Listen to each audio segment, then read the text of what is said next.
Un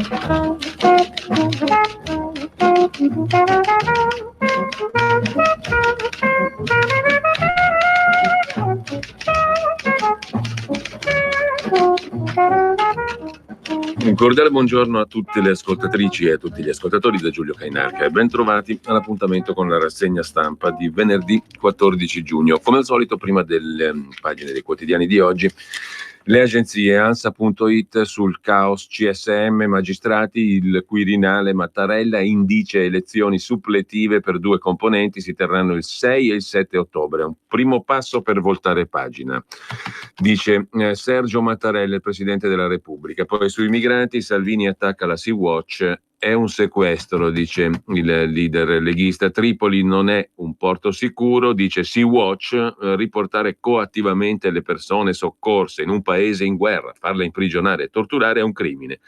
È vergognoso che l'Italia promuova queste atrocità e che i governi dell'Unione Europea ne siano complici, dice Sea-Watch. Replica il ministro dell'Interno Matteo Salvini alla ONG tedesca. Sea-Watch non vuole portarli in Libia e allora spieghi perché ha chiesto a Tripoli un porto sicuro e perché dopo la risposta positiva ha atteso per ore davanti alla costa africana. Aveva il via libera allo sbarco. L'atteggiamento della Sea-Watch sembra un vero sequestro di persona per motivi politici.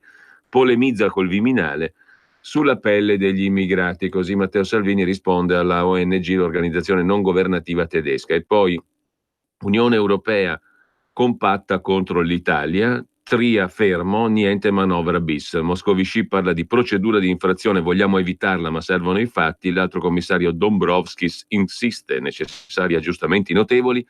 Di Maio e Tria cauti sulla flat tax che vuole la Lega, Lagarde sui mini bot, non è chiaro il quadro legale, dice la direttora del Fondo Monetario Internazionale. Poi la cronaca dagli Stati Uniti, polizia uccide afroamericano, guerriglia urbana a Memphis, 24 almeno gli agenti feriti. Secondo la polizia Brandon Weber aveva un fucile, ma i testimoni smentiscono. Aperta un'indagine. L'attacco a 2 petroliere, a proposito degli Stati Uniti, l'accusa all'Iran da parte degli americani, trasportavano carichi collegati al Giappone. Una delle 2 è stata colpita da un siluro. L'attacco durante la visita del premier giapponese Abe a Teheran. La Casa Bianca sta valutando la situazione. Poi il governo torna a spaccarsi su Rai e Radio Radicale, titola ancora l'agenzia ANSA in prima pagina. È passato in Commissione Bilancio e Finanze della Camera un emendamento del PD a firma Sensi e Giacchetti per salvare, tra virgolette, Radio Radicale con un finanziamento di altri 3 milioni per il 2019. Il testo è stato riformulato, dice il PD, su proposta della Lega, ma il governo, col vice ministro dell'economia Laura Castelli, ha dato parere contrario. Hanno votato a favore la Lega e tutti gli altri partiti. Il Movimento 5 Stelle ha votato contro. La misura punta a favorire la conversione in digitale e la conservazione degli archivi. Il governo è andato sotto in commissione, dice la deputata del PD Fregolent, capogruppo in Commissione Finanze, su Radio Radicale. La Lega vota con le opposizioni per salvare la radio, mentre i 5 Stelle votano contro, seguendo le indicazioni di parere contrario del ministro Castelli. Una scelta che ci ha trovato fortemente contrari. Su Radio Radicale la soluzione più equa era finanziare la conversione in digitale e la conversazione degli archivi multimediali fino a un massimo di 1 milione di euro nel triennio. L'emendamento proposto dalle opposizioni ha disposto invece di erogare altri 3 milioni di euro nel 2019 a una radio che ne riceverà già 9 quest'anno, una scelta a cui hanno aderito tutti i partiti, Lega compresa, che ci ha trovato fortemente contrari, dicono i deputati dei 5 Stelle. In Commissione Bilancio e Finanze una pioggia di soldi pubblici ingiustificata, attaccano i deputati del Movimento 5 Stelle, appunto, così l'agenzia ANSA in prima pagina. Poi ne parleremo con Maurizio Bolognetti più tardi, anche perché ci sono una serie di cose non proprio evidenti a tutti, delle quali parlare. In ogni caso, a dopo. Mentre sblocca cantieri e legge, cambia il codice degli appalti, la soglia del subappalto al 40%, arrivano i commissari e le telecamere negli asili. Infine chiudiamo con l'Istat, sul lavoro più 25.000 occupati nel primo trimestre, e Amanda Knox a Modena, ora in Italia da donna libera. Sabato racconterà la verità sul suo caso mediatico giudiziario. Vediamo anche adnkronos.com, l'apertura di ADN Kronos Adesso ci arriviamo, è sulla politica, anzi sul Quirinale, sul caos procure. Mattarella convoca elezioni del CSM, Lotti intercettato, dice a Ermini qualche messaggio va dato, il vicepresidente PD del CSM Ermini.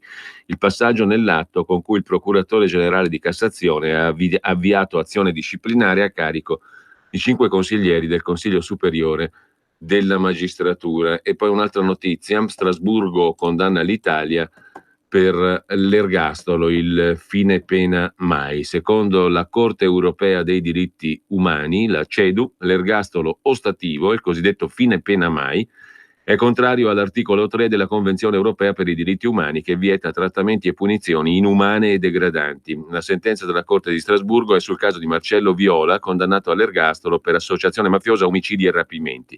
La sentenza non comporta la liberazione di Viola, ma l'Italia è condannata a pagargli 6.000 euro di spese legali. Sull'ergastolo ostativo, la Corte europea dei diritti dell'uomo ha preso una decisione di grande rilievo, dice Patrizio Gonnella, presidente di Antigone, un'associazione che si batte sui temi del carcere, giusto appunto. Mentre Mercatone 1, indagato l'amministratore delegato di Shernon dalla Procura di Milano per bancarotta fraudolenta, Valdero Rigoni, amministratore delegato della Shernon Holding, che ha rilevato Mercatone 1 nell'agosto 2018, è indagato a Milano per bancarotta fraudolenta. La inchiesta segue l'istanza di fallimento accolta dal Tribunale fallimentare, che aveva respinto il concordato preventivo e dichiarato il crack della holding di Mercatone 1. E poi il Movimento 5 Stelle si spacca anche su Foa, il presidente della RAI, la seduta della commissione di vigilanza RAI convocata stamani alle 8 per votare le risoluzioni PD e 5 Stelle sul doppio incarico di Foa,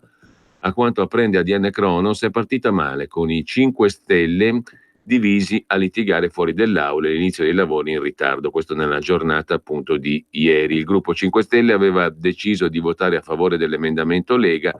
Una volta saliti in ascensore devono aver cambiato idea. La seduta è stata sospesa per 20 minuti, la maggioranza non era presente, mancava il numero legale. Insomma, il Movimento 5 Stelle si spacca su Foa. E Di Maio contro i negozi cinesi e pakistani, scrive ancora l'agenzia ANSA. Ma siamo la Lega, si chiedono gli eletti. All'inizio c'è chi pensava fosse un fake. L'immagine condivisa dal canale Facebook ufficiale del Movimento 5 Stelle, Di Maio che annuncia controlli anche sui negozi di cinesi e pakistani, non ha lasciato spazio a dubbi. La stretta annunciata dal Ministro del Lavoro non è piaciuta a molti deputati e senatori grillini, ancor meno il meme della discordia, che ha fatto il giro delle chat dei parlamentari, e qualcuno vorrebbe chiedere di sottoporre a graticola anche lo staff della comunicazione. Quell'immagine è una porcheria, dice un eletto alla Camera. Chi prende queste decisioni? Ormai scimmiottiamo la Lega. Perché non annunciare più controlli nei negozi italiani dove si fa nero o al sud ragazzi lavorano anche solo per 200 euro al mese? Direi semplicemente che vanno controllati tutti gli esercizi commerciali, dice un altro deputato 5 Stelle contro Di Maio. Intanto diamo uno sguardo anche all'Agi, prima di andare alle pagine Facebook velocemente. In primo piano Utrend, 6 sondaggi dicono che il consenso per la Lega è cresciuto ancora. Dopo il mese elettorale torna la super media dell'agenzia Agi, che prende in esame le ultime rilevazioni sui partiti anche alla luce delle ultime polemiche. Poi la RAI assumerà 100 nuovi giornalisti con un concorsone, ma c'è chi protesta. Intanto arriva l'anticiclone Scipione, al sud picchi di caldo sopra i 40 gradi. Arriva l'AFA e un italiano su 3 è costretto a pagare per le cure essenziali. Emerge da un rapporto del Censis, poi lo vediamo. La colpa è delle lunghe liste d'attesa per le prestazioni pubbliche, scrive l'agenzia Agi in prima pagina. Andiamo adesso alla pagina Facebook di Matteo Salvini, 24 minuti postati 2 giorni fa. All'Europa chiediamo rispetto per un'Italia che vuole tornare a crescere, costruire e investire. Tagli, tasse, austerità e precarietà hanno impoverito il paese e fatto esplodere il debito, più 650 miliardi in 10 anni. Noi vogliamo liberare risorse, soldi, energie e lavoro. Grazie a voi tutto è possibile. Poi ancora in primo piano, approvata al Senato la legge della Lega per punire i delinquenti che truffano gli anziani, con pene previste fino a 6 anni di carcere. Ne sono orgoglioso, un paese serio tutela in ogni modo i propri cittadini più deboli, scrive sulla pagina Facebook Matteo Salvini, che quest'oggi alle ore 10:30 è all'Università Cattolica del Sacro Cuore a Milano. Questa mattina alle 10:30 il primo appuntamento per Matteo Salvini alla Università Cattolica appunto di Milano. Tutto qua, scusatemi, mi sono un attimo perso sulla pagina Facebook di Matteo Salvini, il quale scrive ancora: tanti scappano dopo aver preso i voti, noi rimaniamo, coinvolgiamo, rilanciamo. Questo fine settimana e il prossimo in tantissime piazze italiane da nord a sud, vieni a iscriverti alla Lega, partecipa anche tu alla rivoluzione del buonsenso. Ringraziamento e tesseramento nelle piazze italiane questo fine settimana da nord a sud. E poi le interviste con NBC e CNN in vista della visita a Washington di lunedì, sperando di portare anche in America la vostra voce, scrive Matteo Salvini, in partenza lunedì appunto per gli Stati Uniti. E poi ancora l'ex ministro del PD dell'economia, quello che non sapeva rispondere sul costo di un litro di latte, ricordate, ammette di avere aperto le porte all'invasione degli immigrati clandestini sperando di avere in cambio flessibilità sui conti pubblici e poi si stupiscono se gli italiani li hanno cacciati. L'Italia rialza la testa, scrive Matteo Salvini. Fare delle richieste e non sempre accettarle supinamente. Allora, per esempio, per noi non è il massimo accettare flessibilità per avere i migranti. Questa non è stata una genialata. Che hanno fatto loro? Così è stato detto. Forse non ci dimentichiamo in che condizioni stava l'Italia qualche anno fa, quando era l'unico paese che riceveva migranti e l'Europa era totalmente assente. L'Italia, il governo italiano allora ha sempre detto chiaramente che questo era un problema europeo e doveva essere risolto a livello europeo, perché le risorse e i mezzi e le risorse finanziarie devono essere messe in comune. Quindi questa è stata la battaglia che è stata ottenuta. L'Europa ha risposto in modo provvisorio e incompleto, concedendo spazi di bilancio a fronte di un problema migranti, che non è una soluzione ideale, ma almeno è una soluzione. Quindi non è che abbiamo barattato migranti per flessibilità, abbiamo fatto un favore all'Europa e l'Europa ci ha ripagato in modo molto parziale. Vabbè, la sostanza è sempre quella. Confermo la volontà di scrivere, scrive Salvini a Conte Bonafede, per capire come è stato possibile rilasciare una persona che aggredisce una agente in un ufficio di polizia e poi fa dell'autoerotismo. È grave ed è incredibile quanto è successo. Non possiamo permetterci di avere per le nostre strade simili personaggi. Da Reggio Emilia il fatto, mentre Sea-Watch non vuole portarli in Libia, spieghi perché ha chiesto a Tripoli un porto sicuro e dopo la risposta positiva ha atteso per ore davanti alla costa africana. Aveva il via libera allo sbarco. L'atteggiamento dell'ONG sembra un sequestro di persona per motivi politici, polemizza col Viminale sulla pelle degli immigrati. E sempre dalla pagina di Matteo Salvini, fermate 3 maestre accusate di maltrattamenti sui bimbi in un asilo in provincia di Brescia. Sono orgoglioso della battaglia della Lega per mettere telecamere in asili, scuole, case di riposo. Bisogna fare in fretta. Chi tocca i bambini o gli anziani merita pene severe e nessuna pietà. E ancora in primo piano sulla pagina Facebook di Matteo Salvini, nessuna norma contro il soccorso in mare, contrariamente a quanto sostenuto da Mediterranea Saving Humans. Il decreto sicurezza bis introduce norme più dure contro il traffico di esseri umani e il mancato rispetto delle indicazioni degli stati sovrani e delle autorità di coordinamento marittimo, senza mettere in dubbio la priorità di salvare vite. Se Mediterranea e le ONG in genere non ha rapporti con gli scafisti, rispetta le regole, non fa traffico di esseri umani, non ha nulla da temere. Invece è molto preoccupata. Perché? Si domanda retoricamente Matteo Salvini. Mentre sempre dalla sua pagina Facebook, nuovo scontro Sea-Watch e Salvini, lo abbiamo visto, e poi il caso di cui dicevamo, a Reggio Emilia uno straniero palpeggia una poliziotta in divisa, poi si rende protagonista di atti osceni ma è scarcerato perché il giudice ha ritenuto tenue l'accaduto. L'uomo non può essere espulso, è comunitario, ma ha avuto l'intimazione a lasciare l'Italia. Inaccettabile, intendo scrivere al collega Bonafede per chiedere spiegazioni e valutare un'ispezione.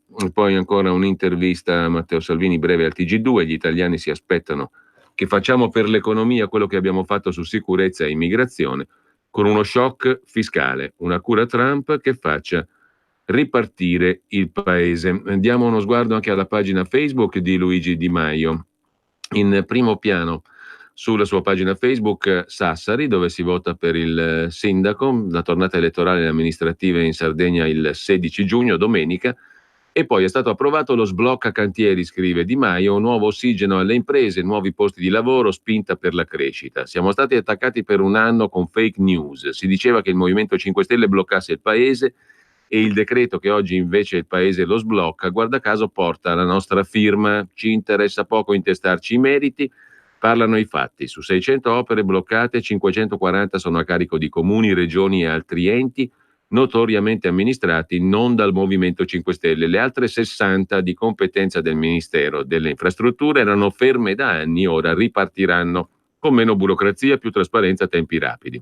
Facciamo ripartire i cantieri e l'occupazione rimettendo in moto l'economia, un settore chiave, le costruzioni. Avanti così i cittadini sapranno valutare, scrive Di Maio. E poi ancora qualcuno profetizzava che smontando il Jobs Act sarebbe arrivata l'invasione delle cavallette, si sarebbero persi migliaia di posti di lavoro, sarebbe saltato il paese. Si sbagliavano. I dati diffusi dall'Istat in questi giorni dicono che sono aumentate le persone che hanno un lavoro. Nei primi 3 mesi di quest'anno 25.000 nuovi occupati. Si prevedono 144.000 nuovi assunti per tutto il 2019. Allo stesso tempo diminuisce anche il tasso di disoccupazione che scende al 10,4% dal 10,6%. Questi numeri non servono per dire che siamo bravi, ma per dire che bisognava fare il contrario di quello che hanno fatto PD e compagnia, cioè rendere più conveniente assumere a tempo indeterminato. Abbiamo iniziato a luglio dell'anno scorso col decreto dignità. Adesso andremo avanti, la strada è lunga, ma imprenditori e cittadini hanno dimostrato che non è tagliando i diritti che si fa ripartire l'Italia, è dando più diritti, più fiducia, più sicurezza alle persone per progettare la loro vita che troviamo la strada giusta, scrive Di Maio, il quale poi mette un post con Laura Boldrini che scrive: Di Maio ci ha provato a farla chiudere, grazie alla battaglia delle opposizioni, alle divisioni nel governo, siamo riusciti a salvare Radio Radicale. La libera informazione non è un lusso ma un bene comune. E Di Maio commenta il post di Laura Boldrini: ecco chi gioisce per avere regalato altri milioni di euro delle nostre tasse a Radio Radicale, radio privata e di partito pagata con i vostri soldi, fieri di esserci opposti con ogni mezzo. Sul tema Radio Radicale Di Maio aveva scritto quanto segue: oggi la maggioranza di governo si è spaccata per la prima volta, inutile nasconderlo, su una proposta presentata dai renziani del PD che prevede di regalare altri 3 milioni di euro di soldi pubblici delle vostre tasse a Radio Radicale. La Lega ha votato a favore insieme a Forza Italia, con mia grande sorpresa. Il Movimento 5 Stelle ha votato contro. Negli anni sono stati dati circa 250 milioni di soldi pubblici a Radio Radicale e radio privata. Non si sa come Radio Radicale oggi dice che gliene servono altri. In questi casi chi fa politica dovrebbe farsi alcune domande. Dove sono finiti questi 250 milioni? Cosa ci hanno fatto? Perché sono stati dati tutti questi soldi a un'azienda privata? Invece no. Siamo arrivati al paradosso per cui dopo aver stanziato per il 2019 9 milioni di euro, già questo è assurdo, oggi il PD ne ha perfino chiesti altri 3, 4 anche per il 2020. Tutti i partiti, compresa la Lega, hanno detto sì, per regalare soldi delle vostre tasse a una radio privata. Cosa gravissima secondo noi. Anche la Lega dovrà risponderne ai cittadini, dovrà spiegare perché ha appoggiato questa indecente proposta del PD. Dopodiché si va avanti, siamo persone serie, ma è giusto che i cittadini sappiano che questo regalo a Radio Radicale è contenuto nel decreto crescita. In questo decreto abbiamo previsto 2 miliardi per le imprese, riduzione progressiva IRES per le aziende, deducibilità dell'IMU sui capannoni fino al 70%, incentivi fiscali per ricercatori e lavoratori che rientrano dall'estero, agevolazioni per i condomini che sceglieranno di riqualificare dal punto di vista energetico l'edificio e poi, conclude Di Maio, cari cittadini, troverete anche 3 milioni di euro in più delle vostre tasse donati a Radio Radicale, una radio che ospita giornalisti con stipendi da capogiro di anche 100.000 euro all'anno, tutti pagati coi vostri e i nostri soldi da sempre. Il Movimento 5 Stelle avrebbe voluto mettere fine a questa indecenza. I partiti si sono messi di traverso. Avete tutte le informazioni, fatevi la vostra idea. Un saluto a tutte le radio italiane che ogni giorno con sacrifici e grandi difficoltà si danno da fare senza soldi pubblici per offrire un servizio importante e pluralista all'Italia. Così scrive Di Maio sulla sua pagina Facebook. Poi il caso Whirlpool, ho chiesto con forza in questa settimana a Whirlpool di non abbandonare Napoli, altrimenti nemmeno avremmo continuato la discussione. L'azienda ha detto per la prima volta che non si disimpegnerà dallo stabilimento, è la base su cui costruire Ci aspettiamo risposte entro la settimana prossima, scrive Luigi Di Maio sulla sua pagina Facebook. Abbiamo fatto un lungo giro appunto sulle pagine Facebook e adesso andiamo ai quotidiani di oggi. Partendo dal Corriere della Sera come al solito, stretta di Mattarella sul CSM è l'argomento di apertura, cambiare le regole per le elezioni dei consiglieri, dice il Presidente della Repubblica, mentre Zanda attacca l'ex ministro Lotti, deve valutare se lasciare il partito. Saranno sostituite le toghe coinvolte nello scandalo. Incrinata la fiducia dei cittadini, dice il Presidente della Repubblica, Sergio Mattarella. Ferita profonda, regole da cambiare. Così il Presidente Mattarella interviene sulla vicenda che sta scuotendo il Consiglio Superiore della Magistratura e indice le elezioni suppletive il 6 e 7 ottobre. Incrinata la fiducia dei cittadini, dice Mattarella. Intanto si dimette un altro consigliere togato e Luigi Zanda del PD attacca l'ex ministro Luca Lotti e lo invita a valutare la possibilità di lasciare il partito. Le intercettazioni dei colloqui tra Palamara e i suoi amici magistrati e politici, aggiunge Fiorenza Sarzanini, svelano le trame per le nomine.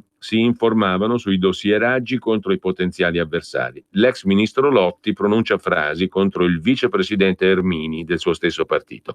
Gli va dato un messaggio forte, si deve svegliare, dobbiamo fare la guerra, dice addirittura Lotti in tema di nomine e compagnia dei magistrati, mentre secondo Francesco Verderami c'è voglia di voto nella squadra leghista. Dopo la riunione con i suoi più stretti collaboratori, Salvini ha riassunto così: questo è il primo governo con ministri che vogliono andarsene a casa.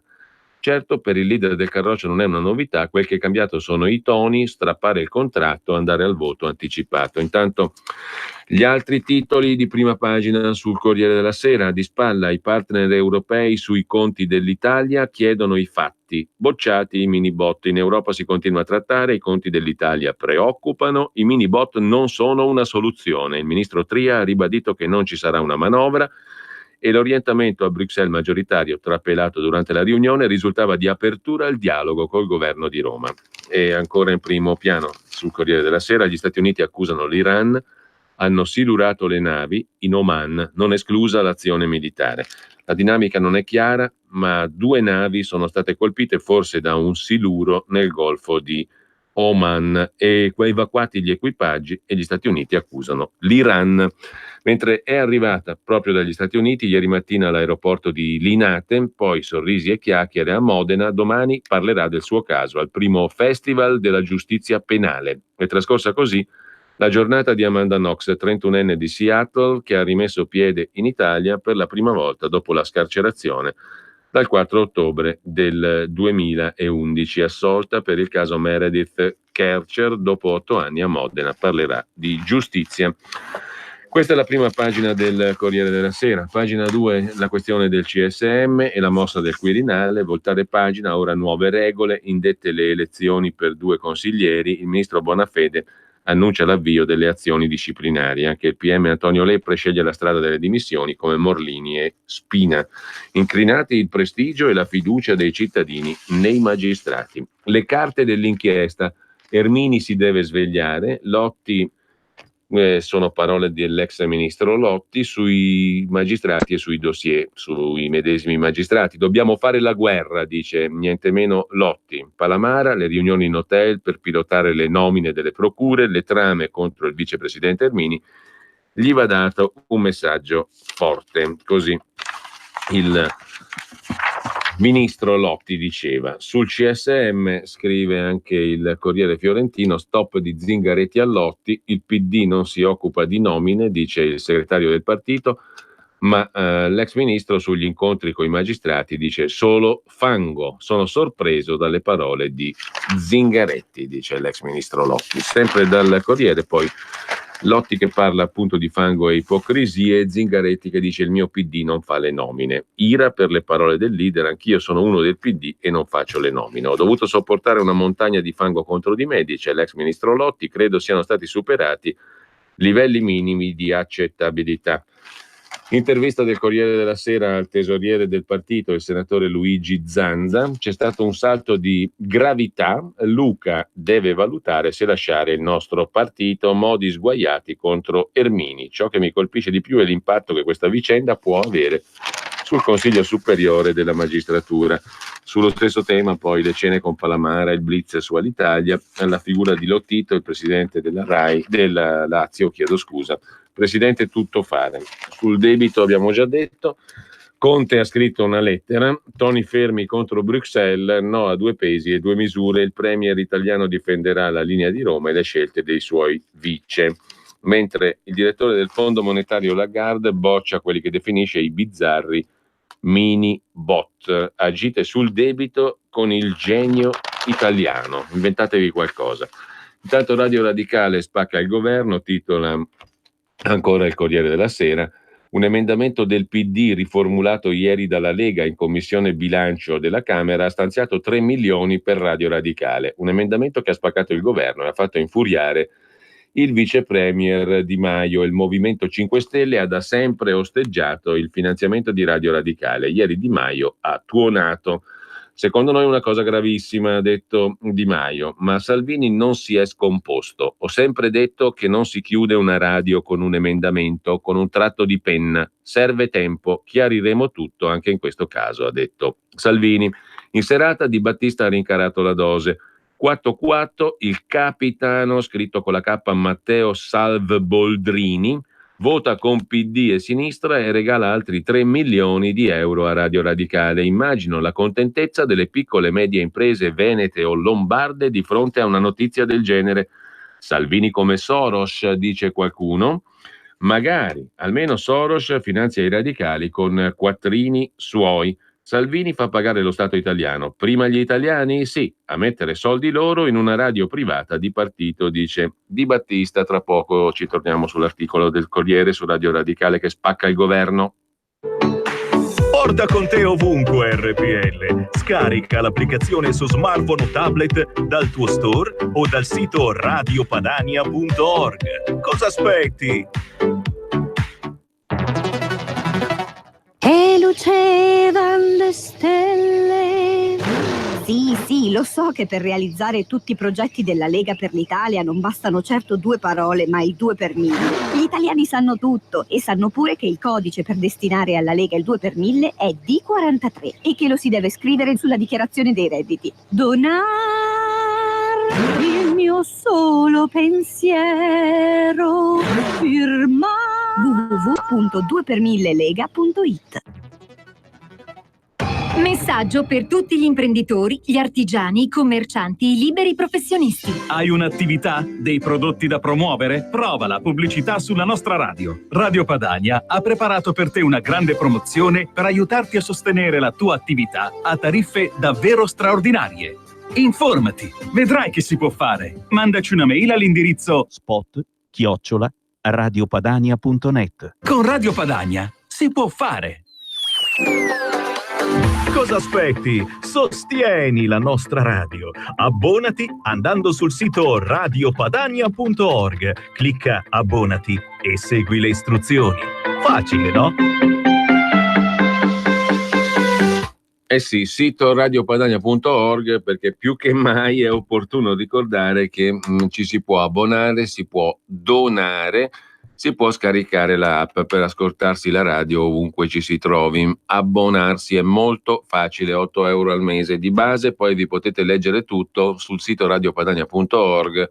Il primo bottoncino che trovate nella home page è appunto abbonati, poi c'è il bottoncino per le donazioni, se volete darne più di 8 al mese naturalmente sono graditi, è un eufemismo, e quindi potete facilissimamente fare questa operazione. Intanto, a proposito di Radio Radicale, scrive il Corriere della Sera, fino a qualche giorno fa la sorte della radio sembrava segnata. Gli emendamenti presentati per salvarla erano stati tutti bocciati.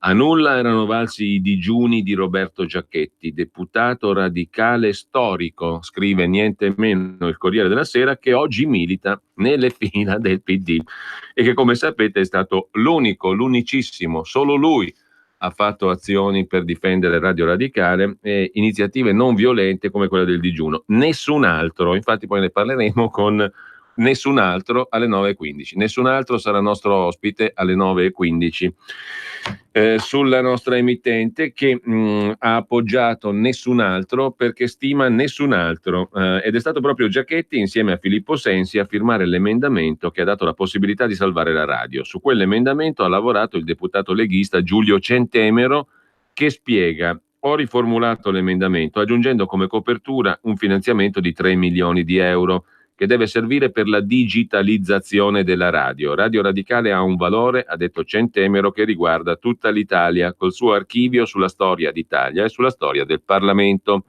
Dice Paolo Chiarelli, amministratore delegato della radio: da lunedì tenteremo di lavorare per attivare la legge per la gara pubblica. Sempre ieri un altro mancato accordo ha fatto saltare il voto in Commissione Vigilanza Rai sulla risoluzione contro il doppio incarico del presidente Marcello Foa, nominato anche presidente di Rai Com. Lega e 5 Stelle, in una riunione di 20 minuti all'esterno dell'aula, non hanno trovato l'accordo sull'emendamento presentato dal capogruppo della Lega Capitanio e hanno fatto mancare il numero legale. Se ne riparlerà la prossima settimana.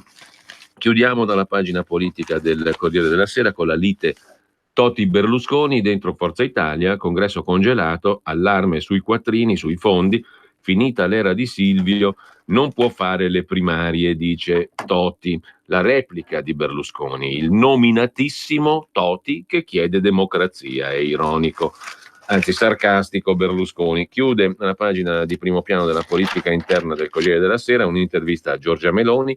La stabilità siamo noi e la Lega. Forza Italia adesso dica da che parte sta. Nell'Unione Europea, nel governo non c'è competizione, ma guerra. Stimo Toti, condivido molte cose che dice, il mio partito si sta allargando a mondi non tradizionali della destra.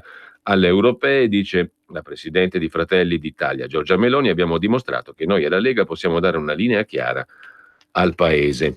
Così sul Corriere della Sera. Mentre dal Corriere vi segnalo brevemente anche la cronaca milanese e lombarda. Il maltempo in Valsassina, in Valchiavenna, nel Lecchese, milioni di danni dopo le frane.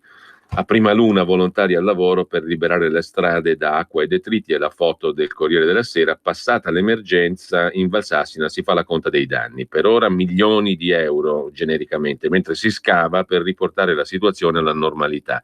Ad Ervio i 600 sfollati sono rientrati nelle case. Tra prima luna, Cortabio e Premana oltre 250 persone ancora evacuate. Il capo della Protezione Civile Nazionale Borrelli ha sorvolato l'area. Disagi anche a Como per l'esondazione del lago. Mentre altre polemiche fra il sindaco di Milano Sala e Matteo Salvini sulla festa della curva nord dell'Inter ai Giardini Montanelli. Se Salvini la vuole gestire, lui, diamo l'ok, ha detto Sala. Gestisca lui la festa della curva nord. Il 30 giugno la festa per i 50 anni della curva nord dell'Inter. Dopo averla autorizzata ai Giardini Montanelli, il comune ha ritirato il permesso per motivi di sicurezza. Secondo Salvini non esistono problemi di ordine pubblico. Andiamo a vedere anche la prima pagina del quotidiano Il Giorno, La Nazione e il Resto del Carlino, cioè il quotidiano nazionale. L'Unione Europea mette tria sulla graticola, servono fatti subito, e su Radio Radicale maggioranza spaccata, scrive il quotidiano nazionale.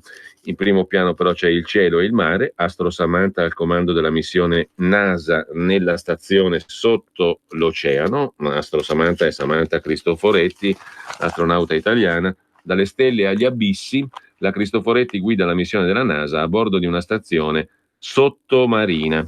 Mentre, sempre dalla prima pagina del quotidiano nazionale, Salvini furioso, uno straniero molesta una poliziotta, ma per la PM è un fatto lieve e lo straniero può essere subito scarcerato. E ancora, il passo del Quirinale, per il CSM nuove regole, ma non lo scioglie, sottolinea il quotidiano nazionale. Il Colle congela il Consiglio Superiore della Magistratura e chiede nuove regole, anzi invoca nuove regole e convoca per ottobre le elezioni suppletive. Bonafede annuncia l'azione disciplinare. Poi c'è il dossier del Censis sulla sanità, cure negate a 20 milioni di ammalati, le cure di base negate a 20 milioni di italiani, dice il Censis per la sanità pubblica, liste d'attesa infinite, malati costretti a pagarsi le terapie. La ministra della Salute Grillo accusa le regioni non sono capaci di risolvere i problemi organizzativi. Commenta Davide Nitrosi, è un sistema impazzito. 80 posti, 3 candidati. Capita in Veneto, il servizio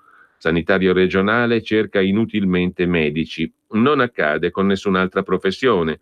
Trovi più gente per fare il bidello o il navigator. In corsia invece, quando si tratta di medici, ci sono più posti che candidati. La sanità italiana è un canovaccio dell'assurdo. Le liste d'attesa così lunghe che sempre più italiani non cercano neanche di prenotare un esame, si rivolgono direttamente al percorso privato. Il business delle assicurazioni e casse mutualistiche si gonfia. Mancano i medici, la verità semplice è questa. Ci sono regioni che hanno richiamato in servizio quelli in pensione, hanno arruolato gli ottantenni. Non si punta alla vittoria, ma a tenere le posizioni, anche perché in questo bailamme dei camici bianchi accade che i nostri giovani medici sono ambiti dalle nazioni del nord Europa, in America, nei paesi del Golfo. Francia, Germania e Svezia conducono campagne d'acquisto con stipendi doppi rispetto a quelli in Italia. Vediamo però anche il commento del direttore del Quotidiano Nazionale, Michele Brambilla, sul governo. La parola alle Camere, il titolo del pezzo. Ma questo governo rappresenta ancora la maggioranza degli italiani? Si domanda Brambilla. Non sembra. La Lega, forte del raddoppio dei voti, pretende di dettare l'agenda. Il Movimento 5 Stelle, debole del dimezzamento dei voti in Goia Rospi, dal decreto sicurezza bis a tra poco flat tax e TAV. Gli strappi all'ordine del giorno ieri su Radio Radicale. Il finanziamento è passato coi voti delle opposizioni e della Lega, solo 5 Stelle ha votato contro. Perché? Di Maio lo ha spiegato dicendo che la Lega dovrà rendere conto agli italiani di un finanziamento pubblico a una radio privata. Il suo è un discorso che fa breccia, in effetti, nella maggior parte degli italiani. Perché soldi pubblici a una radio privata? E però certe brecce si aprono solo quando si sta in superficie. Se si va più a fondo, scrive Michele Brambilla, intanto si scopre che Radio Radicale ha ricevuto e riceverà contributi pubblici per svolgere un servizio pubblico di collegamenti parlamentari, eccetera. Ma poi soprattutto si scopre che il tutto va inserito nella crisi mondiale dell'editoria. I 5 Stelle dicono: se i giornali faticano ad avere i bilanci a posto, fatti loro, vuol dire che la colpa è loro, che non sanno conquistare lettori. Anche qui sembra vero e ovvio, ma la verità è più complessa. I giornali oggi, scrive Michele Brambilla, hanno tanti lettori quanti mai ne hanno avuti, ma hanno anche molti meno ricavi, perché offrono informazioni che altri rilanciano gratis online. Nel 2018 Google ha guadagnato 4,7 miliardi di dollari rilanciando notizie prodotte dai giornali, ai quali sono andate le briciole. Insomma, conclude il direttore del Quotidiano Nazionale, gli editori pagano i costi di giornalisti, tipografi, stampa, diffusione, altri si arricchiscono. Può la politica non intervenire? Può ignorare il rischio di un collasso della libera editoria? Ma in questo governo solo la Lega ha intenzione di intervenire. I 5 Stelle la pensano diversamente. Legittimo, ma sono gli unici in Parlamento a pensarla così. E allora è il momento che la questione passi dal governo alle Camere, dove sul tema si è formata un'altra maggioranza. Perché le Camere invece non discutono un meccanismo chiaro di sostegno anche pubblico alle iniziative di comunicazione? Perché quello sarebbe un bel discorso molto interessante da fare pubblicamente su un bene che non è solo mercato, business, spread, finanza, cioè l'informazione, la comunicazione, che ha anche un valore, diciamolo pure, pedagogico, didattico, ma per tutti, perché tutti imparano attraverso il confronto con le diverse opinioni, o no? O questa è una banalità tale che sembra perfino ridicolo di doverla discutere. E allora, se è un valore questo, perché non lo difendiamo? Ci sono valori pubblici che sono quelli per cui esiste uno Stato, se no diamo tutto in mano all'amministratore delegato, al Chief Executive Officer e fine del discorso, no? Quello saprà far quadrare tutti i conti. Il Chief Executive Officer con i controattributi, diciamo così, che poi taglia, che poi non è equo, non importa, i conti tornano, giusto? Mettiamo a posto i bilanci e fine del discorso. Intanto però, in questi 25 anni di questa filosofia del mettiamo a posto i bilanci, qual è il risultato? Che appunto il debito pubblico è cresciuto di 650 miliardi solo negli ultimi 10 anni o giù di lì, che il lavoro ce n'è sempre meno e di scarsa qualità, che l'economia certamente non ha vissuto un periodo favorevolissimo, vero? E quindi i risultati di questa Chief Executive Officer mentality, diciamo così, la mentalità ragionieristica del facciamo tornare i conti, quali sono stati? Ci sono poi, oltretutto, e questo vale per l'economia in generale, figuriamoci quando parliamo di determinati punti di valore, diciamo così, perché se esistono ancora dei valori, forse 3 o 4 riusciamo a metterci d'accordo tutti, no? Tra i quali c'è anche quello dell'informazione, o no? Andiamo a Repubblica, che apre così: appalti liberi tutti e fuori controllo, naturalmente. Lo sblocca cantieri diventa legge, ma finisce nella palude della burocrazia. Altra vittoria di Salvini: per 2 anni congelato il codice anticorruzione, quindi i corrotti di tutta Italia si fregano le mani. Lungo addio di Berlusconi, pronta la fusione con la Lega. Poi c'è la foto di Marco Pannella, non si sa quanto a proposito, in prima pagina su Repubblica. 3 milioni all'emittente, su Radio Pannella il governo va sotto, non Radio Radicale, Radio Pannella. E qui naturalmente la foto di Pannella non c'entra proprio nulla con Radio Pannella. Fosse Radio Pannella forse avremmo anche meno discussioni circa l'opportunità dei finanziamenti, mentre sarà l'Europa a decidere se si vota o no. È il retroscena firmato da Claudio Tito, cioè noi non contiamo una cippa di nulla. E poi il caso Lotti che imbarazza i vertici del PD, un'intercettazione in guai all'ex ministro, scandalo al CSM. Vediamo a pagina 13 come la mette Repubblica su Radio Radicale.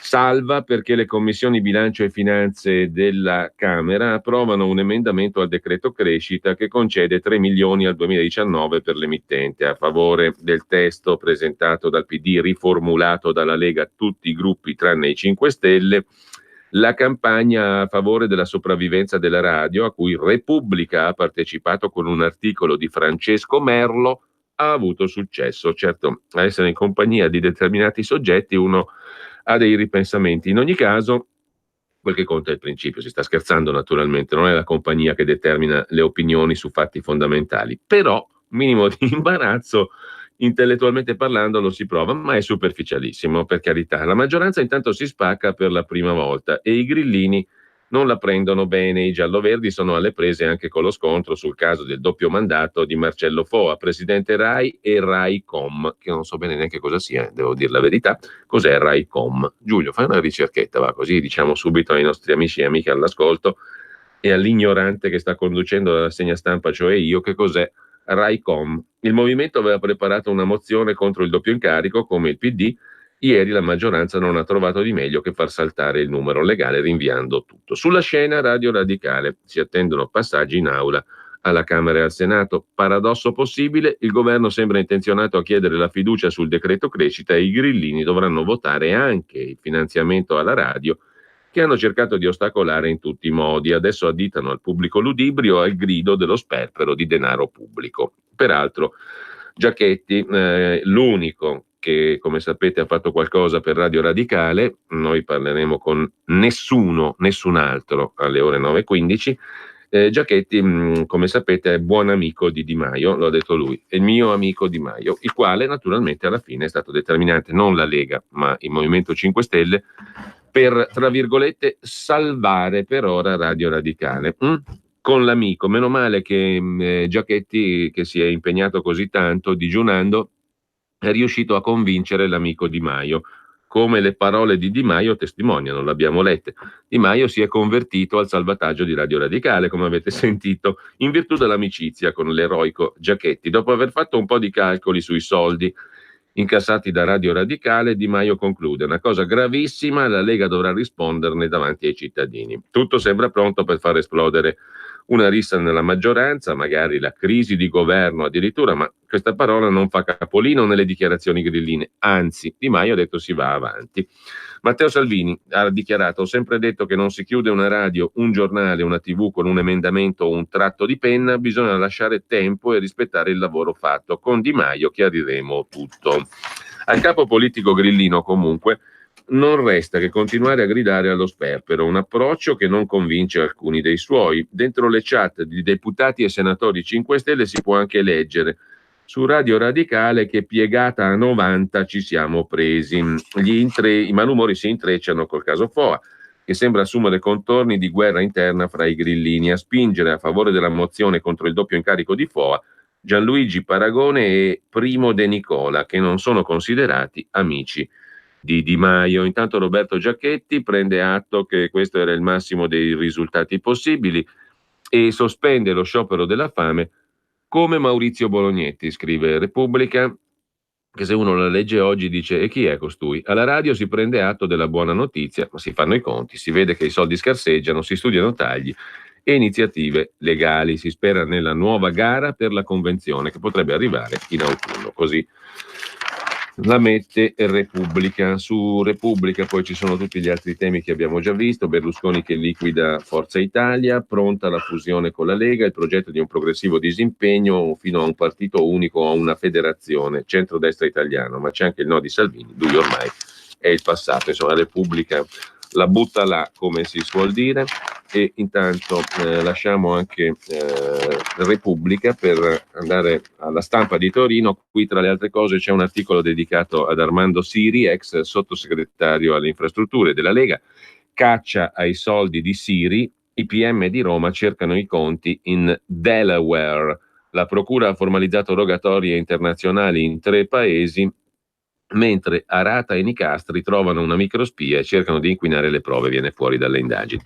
L'inchiesta coinvolge un consulente e l'ex sottosegretario della Lega. Ci sono gli accordi che la famiglia Arata ha stretto negli ultimi 2 anni con la Lega e ci sono i conti correnti del senatore Siri, ex sottosegretario, che di quegli accordi era la punta più alta. Tutto ciò interessa la Procura di Roma. L'inchiesta della Procura di Palermo, che collega il manager dei clan Vito Nicastri, mago dell'eolico, presunto finanziatore del boss Messina Denaro, al professor Francesco Arata e al figlio Paolo. L'inchiesta di Palermo sembra ben definita, 221 pagine di ordinanza che ieri hanno portato in carcere padri e figli Arata e Nicastri per corruzione, fittizie intestazioni, autoriciclaggio, associazione mafiosa.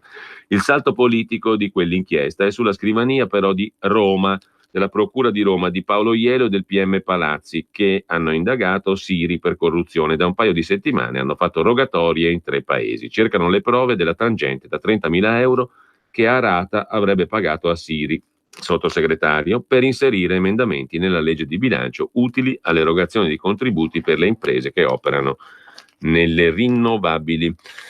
Mentre sempre dalla Stampa di Torino, Tria a mani vuote all'Eurogruppo, una telefonata con Di Maio, Conte chiede spiegazioni, è un retroscena che non dice assolutamente nulla, e poi c'è sulla Stampa un'intervista a Vito Crimi sulla questione di Radio Radicale. Intanto RaiCom, grazie a Giulio, SPA, è una società del gruppo Rai che si occupa della diffusione dei canali della società capogruppo nel mondo. Era conosciuta con il nome di Newco Rai International fino al 2011. Dal gennaio 2015 diventa RaiCom. Presidente di RaiCom è attualmente Marcello Foa, il quale è presidente della Rai.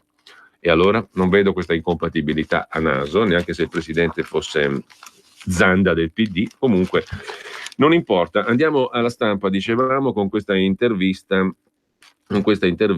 a Vito Crimi, sottosegretario con delega all'editoria sulla questione di Radio Radicale, della quale parla anche il quotidiano torinese, appunto. Resto contrario, aiutano un privato con i soldi pubblici, dice il sottosegretario Crimi. Adesso leggiamo l'intervista. La mossa della Lega non gli è piaciuta. Vito Crimi su Radio Radicale ha una posizione netta: non rinnovare la convenzione. Il voto degli alleati non gli è andato giù. Tutti i partiti hanno votato per salvare Radio Radicale, tranne i 5 Stelle. Perché ce l'avete tanto con quella testata?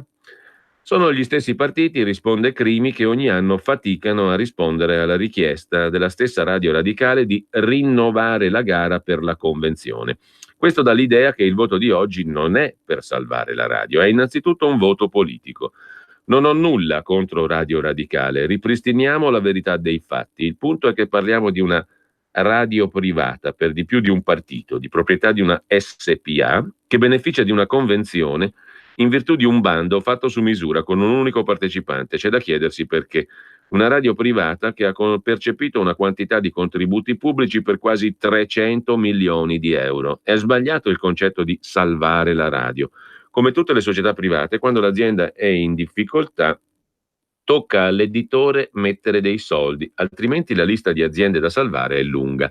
Se fanno un servizio così importante, forse possono stare sul mercato, dice il sottosegretario Crimi.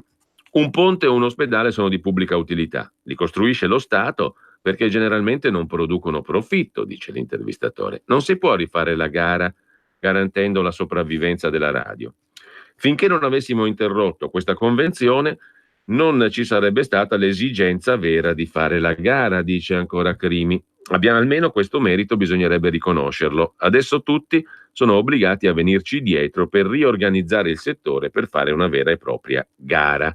La farò io per primo, parte attiva, per rivedere il sistema, e vorrei distinguere. Ci sono gli archivi che vanno salvaguardati e non hanno nulla a che vedere con la convenzione, dice Crimi. Come sarà questa gara? Il servizio oggetto della convenzione è la trasmissione delle sedute della Camera e del Senato. Partiamo da lì, dice Crimi. Loro fanno anche tante altre attività utilizzando parte di quei fondi. Anche su questo c'è da ragionare. Cercheremo di mettere chiarezza, regole certe. Faccio presente che i fondi per Radio Radicale vengono presi dal Fondo per il Pluralismo. Quando do qualcosa in più a qualcuno, lo devo togliere a qualcun altro. Quando ci sarà qualche milioncino in meno per qualcuno, non vengano a lamentarsi. Avete polemizzato con la Lega dicendo che ha fatto una cosa gravissima. Non temete Salvini vi metterà sempre più spesso di fronte al fatto compiuto? Era una cosa non prevista nel contratto, risponde Crimi, per cui non incide sui rapporti futuri. Sicuramente dispiace, non a me ma ai cittadini le cui tasse vanno a Radio Radicale, ma non è un tema dirimente. Se qualcuno pensa che possa saltare un governo per Radio Radicale, non ha capito quali sono i nostri obiettivi, dice ancora il sottosegretario Crimi su questa questione, mentre sempre dalla Stampa di Torino una paginata intera dedicata a Amanda Knox, l'aria dimessa, poi il cocktail, il ritorno da diva di Amanda Knox in Italia, scrive la Stampa, e poi c'è una pagina dedicata a un'intervista al procuratore aggiunto ad Alessandria Tiziano Masini, è il pubblico ministero che 15 anni fa fece arrestare il gruppo di assassini seriali detto le bestie di Satana, suicidi, serpenti, riti, i segreti delle indagini sulle bestie di Satana. Al processo evitavo di incrociare i loro sguardi, avevano un'espressione demoniaca. Dopo l'omicidio di Mariangela troppe cose non tornavano, ho iniziato a pensare ai riti satanici. Quando convinsi Volpe a confessare mi disse faccio parte di una setta che mi ha detto di uccidere una donna. Questo il ricordo della Stampa, 8 condannati per almeno 4 vittime nel 2004, la vicenda delle bestie di Satana nel Varesotto tra Sommalombardo e Legnano. Ma con questo lasciamo anche la Stampa di Torino e diamo uno sguardo alla prima pagina della Verità. L'apertura è sui vescovi che chiedono soldi ai bambini per pagare le bollette degli abusivi. L'inserto di Avvenire dedicato ai piccoli lancia una colletta. Ci sono da saldare i debiti che l'elemosiniere del Papa si è accollato dopo il blitz per riallacciare la corrente nell'edificio occupato dove si fanno rave party. Il monsignore elettricista non sgancia e il quotidiano della CEI chiede i soldi ai bambini per pagare le bollette degli abusivi. Intanto Bergoglio attacca Viganò, non può criticarmi, e difende i migranti. Questo è il primo piano della Verità di stamani, mentre a centropagina Fabio Amendolara si occupa della Sea Watch, il taxi del mare che sfida Salvini e la legge. La Sea Watch rifiuta il porto di Tripoli e punta su Lampedusa, il ministro li denuncia, sono sequestratori di immigrati. Mentre sempre dal primo piano della Verità, Claudio Antonelli si occupa del piano per tagliare di 200 miliardi di debito. È un piano di Banca Intesa per ridurre il debito dello Stato, creare fondi immobiliari territoriali che raccoglierebbero in 20 anni fino a 200 miliardi di patrimonio pubblico. È la vecchia idea in qualche modo di valorizzare il patrimonio pubblico per il tagliadebito. L'Istituto punta sulla valorizzazione del patrimonio pubblico con fondi immobiliari comunali o regionali. Si partirebbe con un portafoglio beni di 50 miliardi da quadruplicare in 20 anni. Il Ministero dell'Economia valuta l'idea. Poi i BTP che vanno a ruba, la analizza la questione Daniele Capezzone, è un messaggio all'Unione Europea, l'Italia è premiata dai mercati. I mercati sbugiardano gli aguzzini dell'Unione Europea. All'Eurogruppo di ieri trattative in vista della decisione sul via alla procedura. Moscovici e soci chiedono i numeri. Gli rispondono gli investitori che fanno incetta di BTP italiani alle aste, i buoni del tesoro, più del 60% di domande dall'estero nonostante i rendimenti in calo. Mentre sempre dal primo piano della Verità, una notizia che solo qui compare, ne parla Alessia Pedrielli: il PD ha appena rivinto a Reggio Emilia, per appalti irregolari è stato perquisito il municipio, un blitz della Guardia di Finanza sugli appalti di Reggio, la Rossa, una città di Graziano del Rio. A pochi giorni dalla conferma del sindaco Luca Vecchi del PD, le fiamme gialle hanno perquisito uffici pubblici, società e studi di professionisti. 15 gli indagati. L'inchiesta riguarda nomine, affidamenti di servizi, gestione di un asilo nido, scrive Pedrielli. Mentre nella Germania, locomotiva d'Europa, le ferrovie sono come quelle del terzo mondo: debiti per 25 miliardi, poco personale, ritardi spaventosi, i treni soppressi, pendolari sull'orlo di una crisi di nervi e la fotografia impietosa delle ferrovie di quella che si vanta di essere locomotiva d'Europa, la Germania. Prima dello stacco poi vi segnalo brevemente l'editoriale del direttore Maurizio Belpietro. Lo scandalo CSM arriva al Quirinale e Repubblica si spaventa. Il quotidiano La Repubblica si dà alla fuga. Tra poco riprendiamo la rassegna stampa. Messaggio per tutti gli imprenditori, gli artigiani, i commercianti, i liberi professionisti. Hai un'attività? Dei prodotti da promuovere? Prova la pubblicità sulla nostra radio. Radio Padania ha preparato per te una grande promozione per aiutarti a sostenere la tua attività a tariffe davvero straordinarie. Informati, vedrai che si può fare. Mandaci una mail all'indirizzo spot@radiopadania.net. Con Radio Padania si può fare. Sono Giovanna, Mondoflex. voglio presentarvi una nuova promozione Mondoflex, un materasso in memory ergonomico a 2 strati completamente sfoderabile a soli 199 euro. Con Mondoflex dormite sonni tranquilli, vi aspetto! A Treviolo e a Melzo, il sabato orario continuato. Mondoflex reti e materassi. A Treviolo, Melzo, Monza, Erba, Crema, Castelmella Briscia e Desenzano del Garda. Mondoflex, fornitore ufficiale Atalanta Bergamasca Calcio. Per la tua pubblicità su Radio Padania Libera, scrivi a spot@radiopadania.net. Ed ora, che tempo farà? Le previsioni meteo. A tutti una buona giornata, vediamo dapprima la situazione. L'anticiclone dal Nord Africa porta tempo soleggiato e caldo sull'Italia per alcuni giorni, ma perturbazioni atlantiche sospinte dal vortice depressionario sull'Irlanda toccano marginalmente le Alpi, mantenendo quindi in montagna tendenza temporalesca. Queste le previsioni nel dettaglio per oggi venerdì: abbastanza soleggiato con alcuni passaggi nuvolosi nel pomeriggio, soprattutto su Piemonte e Lombardia, in serata temporali su Alpi e Prealpi, dall'Ossola alla Valtellina, caldo un poco afoso in area metropolitana e sulla bassa padana, temperature massime comprese tra 27 gradi delle Prealpi fino a 31 della bassa padana, molto caldo anche in montagna con zero termico a 4.000 metri.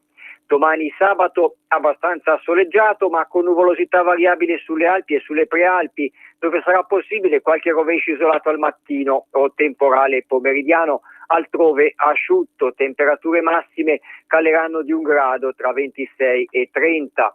Per domenica ben soleggiato e caldo, estivo 27-31 le massime, rari temporali di calore tra pomeriggio e sera sulla Valtellina e le Dolomiti oppure asciutto. Per la tendenza di lunedì e martedì prosegue soleggiato e caldo, ma lungo i rilievi a tratti alcune nuvole irregolari con possibilità di qualche rovescio o temporale, ma sulla pianura asciutto. Con questo concludo, auguro a tutti una buona giornata.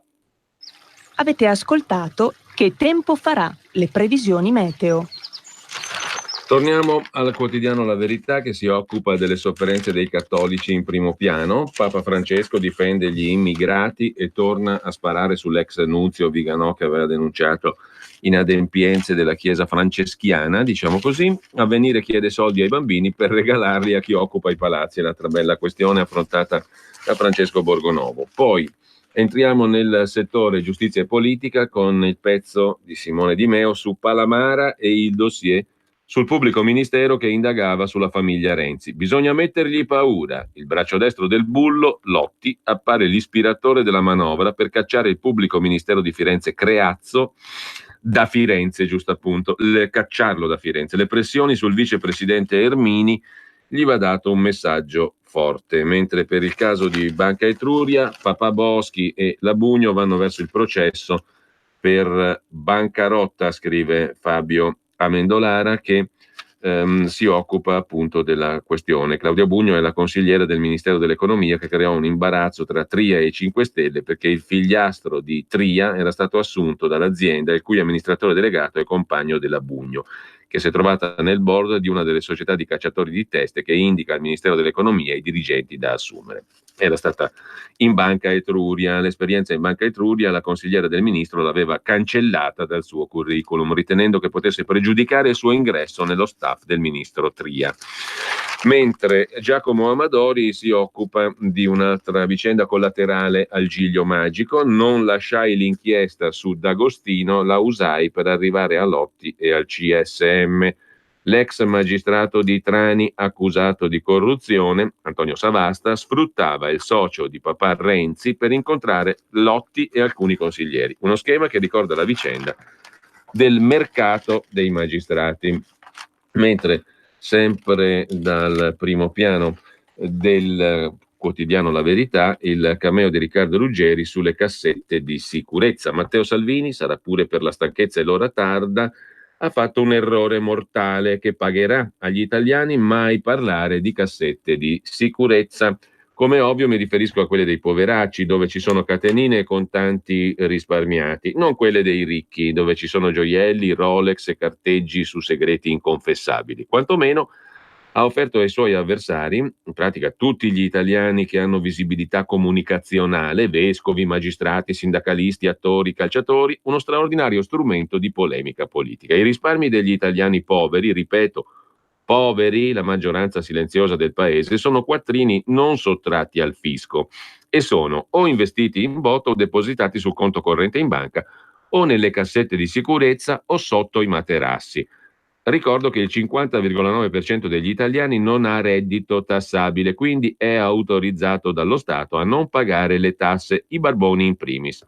Eppure questi sono proporzionalmente i più grandi risparmiatori su piazza. Una colossale bufala che nelle cassette di sicurezza ci sia denaro sporco. Quello veramente sporco, così come quello apparentemente pulito, sono entrambi riconducibili ai grandi criminali e ai grandi ricchi, a volte coincidono, e si trovano altrove in luoghi protetti. Una notazione a margine: quando sento Juncker e i suoi ridicoli commissari parlare di economia e sommerso, non riesco a trattenermi dallo scompisciarmi dal ridere. Lo posso confermare personalmente, scrive Ruggeri. Nel periodo della mia vita in cui sono stato un povero vero con mia mamma vedova, siamo stati proporzionalmente risparmiatori straordinari. Ci attenevamo agli insegnamenti di Einaudi, secondo il quale prima di investire occorre risparmiare, perché senza la lepre non si può fare il pasticcio di lepre. Ma i risparmi li abbiamo sempre nascosti sotto il materasso. I poveri e i vecchi, soggetti senza visibilità comunicazionale, sanno animalescamente di vivere in una società non configurata per loro, guidata da persone senza umanità. Che sia vero o no non importa, questa è la loro percezione. Per cui la cultura del cash fa parte della loro cassetta di attrezzi per sopravvivere. Chi non comprende questo sarà pure competente, accademico, ma non ha capito la vita. A caldo ho scritto un tweet: Salvini deve staccare e riposarsi, mai parlare di cassette di sicurezza, luoghi deputati dai poveri per proteggere i propri quattrini. I ricchi hanno le banche, le borse, i fondi, i poveri i materassi, ognuno difende i propri nascondigli. Così Riccardo Ruggeri, mentre c'è tutto un articolo molto corposo su Radio Radicale, strappo Lega 5 Stelle, titola La Verità. Su Radio Radicale, ancora fondi pubblici per salvarla. Il Carroccio vota con le opposizioni, contrari 5 Stelle. Di Maio dice Salvini ne risponderà davanti ai cittadini. I contribuenti già sovvenzionano Rai Parlamento, che assicura la copertura dei lavori delle Camere. Serve davvero un doppione? Dobbiamo pagare 2 soggetti, uno dei quali privato, per lo stesso servizio? Crediamo di no, scrive La Verità. Tanto più che a quanto pare l'emittente radicale non riesce a sopravvivere da sola, ha bisogno dei contributi concessi alle radio private, ma anche dei 10 milioni di convenzione con il Ministero dello Sviluppo Economico. Il destino di Radio Radicale pare non interessare veramente né agli utenti né agli sponsor, tutti si esibiscono nel coro salviamo Radio Radicale, ma tutti per salvarla vogliono mettere le mani nelle tasche dei contribuenti. Ai sostenitori di Emma Bonino incline al liberismo e all'ordoliberalismo europeo verrebbe da dire è la dura legge del mercato. A Napoli invece lo chiamerebbero il loro Chiagni e Fotti. Così sul quotidiano La Verità, che lasciamo per andare a Libero. In primo piano 5 sberle a 5 stelle, il titolo d'apertura. Di Maio in retromarcia per salvare il posto, concessi i contributi a Radio Radicale, congelata l'idea di statalizzare l'acqua, addio ai negozi chiusi nei festivi, primi sì alle grandi opere e toni meno duri sulla giustizia. Allo studio sacrifici su quota 100 e reddito di cittadinanza per soddisfare l'Unione Europea, scrive Libero. L'altro titolo, a centropagina, Toninelli, se non sblocca il cervello non potrà mai sbloccare i cantieri. Renato Farina è l'autore del pezzo sul decreto sblocca cantieri, pieno di orrori. La legge partorita dal ministro è un malloppone, 180 pagine. L'ufficio studi del Senato l'ha decifrato a fatica. Servono 49 norme attuative. Campacavallo. Toninelli, finché non sblocca il cervello, non sblocca i cantieri, scrive Libero. E sempre dal primo piano di Libero il dibattito fra Paolo Becchi e Giuseppe Palma da una parte e Vittorio Feltri dall'altra sul tema l'Europa ha ragione o no? Cambiamento invisibile al governo, scrivono Becchi e Palma. Soprattutto, scrive Feltri, non cambia se medesimo. Cari amici, scrive Vittorio Feltri rispondendo sostanzialmente a Becchi e Palma, non ho condiviso una riga di quello che scrivete voi. Cosa dicono in sostanza Becchi e Palma? Non è un governo del cambiamento. Questo esecutivo doveva sovvertire i rapporti con l'Unione Europea, sembra un Monti bis, scrivono Becchi e Palma. Vittorio Feltri replica, prima dovrebbe cambiare lui. Se non hai la forza di uscire dall'Unione devi rispettarne le regole ed eliminare le spese inutili. Dovrebbe cambiare prima il governo. Avete ragione su un punto solo, ci si può ribellare alle regole europee in un solo modo, uscendo dall'Unione Europea e dalla moneta unica. Se non abbiamo il coraggio di farlo, dobbiamo obbedire, chinare la testa e dire sì signori.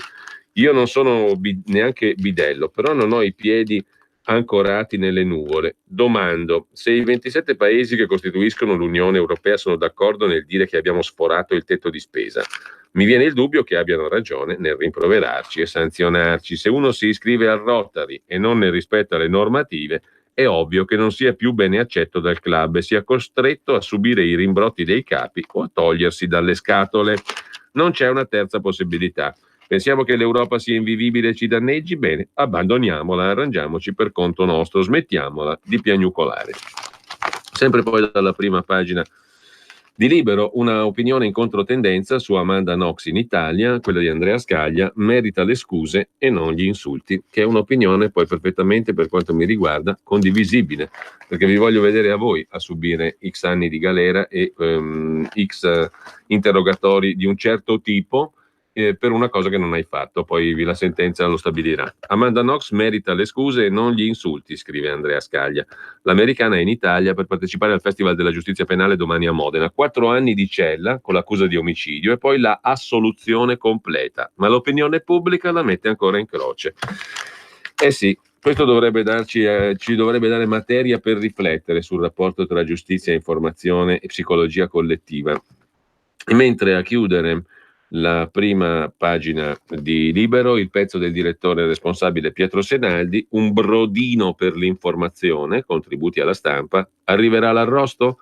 Hanno dato 7 mesi di vita in più a Radio Radicale, la Lega vota col PD e Forza Italia per prolungare a fine anno la convenzione col Parlamento per trasmettere le sedute parlamentari, un brodino ma anche un segnale incoraggiante per l'informazione, scrive Senaldi. Tant'è che i 5 Stelle, i quali hanno orrore dei giornalisti e delle notizie, sono andati su tutte le furie, accusando la Lega di tradimento. Hanno fatto la voce grossa, salvo affrettarsi a specificare che in fondo va bene così, anche se il contratto che avrebbe imposto ai leghisti di informare i grillini prima del voto non è stato rispettato alla lettera. Il governo può andare avanti nonostante lo sdegno di Di Maio, che si tiene stretta la poltrona. Il brodino ci ha fatto andare a letto leggeri ieri sera, però alla Lega chiediamo uno sforzo ulteriore, che non privi i lettori italiani dell'arrosto. Ci sono molte testate giornalistiche di svariato orientamento editoriale che i grillini vorrebbero chiudere azzerando il finanziamento pubblico. Poche decine di milioni vitali, senza i quali il quadro dei media risulterebbe sconvolto. I giornali corsari e più piccoli soccomberebbero e resterebbe un pugno di testate facente capo a grandi gruppi editoriali a decidere cosa le persone devono, ma soprattutto non devono sapere. Un deserto delle opinioni, scrive Pietro Senaldi, che priverebbe gli italiani del pluralismo dell'informazione, un lusso che abbiamo a poco costo. Il governo finanzia con molti più soldi film di serie C che neppure arrivano nelle sale e non arricchiscono il dibattito culturale del paese quanto gli articoli che escono su Libero, Avvenire, Foglio e Manifesto, solo per citare alcuni quotidiani interessati dal taglio delle provvidenze. La Lega viene ogni giorno ingiustamente accusata di occhieggiare al ventennio e di avere natura di estrema destra. A sinistra, prosegue Senaldi, danno a Salvini del neofascista. In campagna elettorale l'alleato grillino ha lasciato fare, sperando di specularci sopra, scrive ancora il direttore responsabile di Libero. Gli è andata male, ma non per questo bisogna dimenticare. Il ministro dell'Interno, tenendo in vita Radio Radicale, che non ha mai lesinato giudizi sferzanti verso Salvini, ha dimostrato di essere profondamente democratico, molto più di chi si autodefinisce democratico, ma poi non tollera che egli governi dopo aver vinto le elezioni. L'auspicio, prosegue Senaldi, è che proceda Salvini su questa strada e si batta per tenere in vita voci amiche e critiche. Non tema Salvini di perdere consenso aiutando la stampa. Gli italiani amano l'informazione e la polemica. I grillini hanno tagliato il finanziamento ai giornali a inizio anno. Questo non ha impedito loro di perdere tutte le elezioni, fino a dimezzarsi alle europee e ad essere doppiati dalla Lega.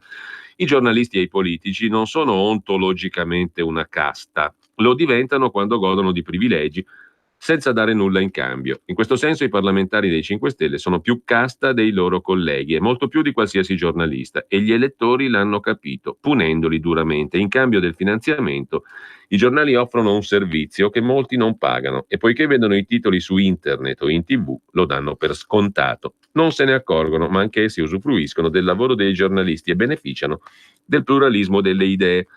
La tesi di Di Maio, me l'ha detto in faccia, scrive Senaldi, e di chi è contrario ai finanziamenti è che bisogna stare sul mercato.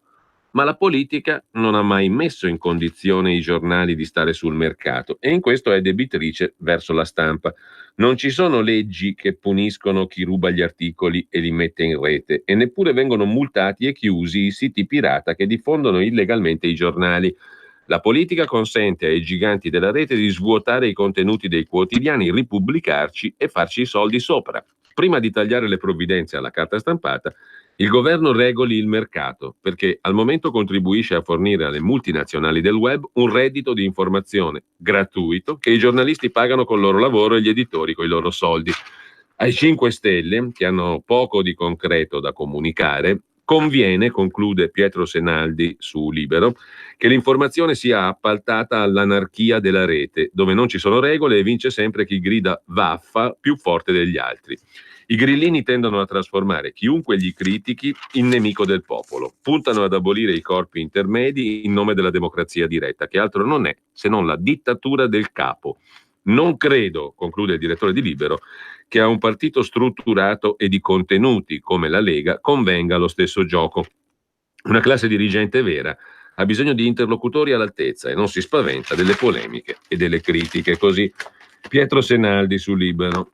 Sullo stesso argomento invece il Fatto Quotidiano titola così in prima pagina: l'inciuccio PD Lega regala 3 milioni a Radio Radicale. Sono i servizi alle pagine 8 e 9. PD e Lega salvano ancora una volta Radio Radicale. E poi grosso guaio su Foa e nella lite giallo-verde si rivede Paragone, inteso come l'ex direttore della Padania. che è diventato senatore dei 5 Stelle. Mentre così, stangando gli evasori, si recuperano 107 miliardi, scrive Il Fatto in prima pagina, lanciando una campagna.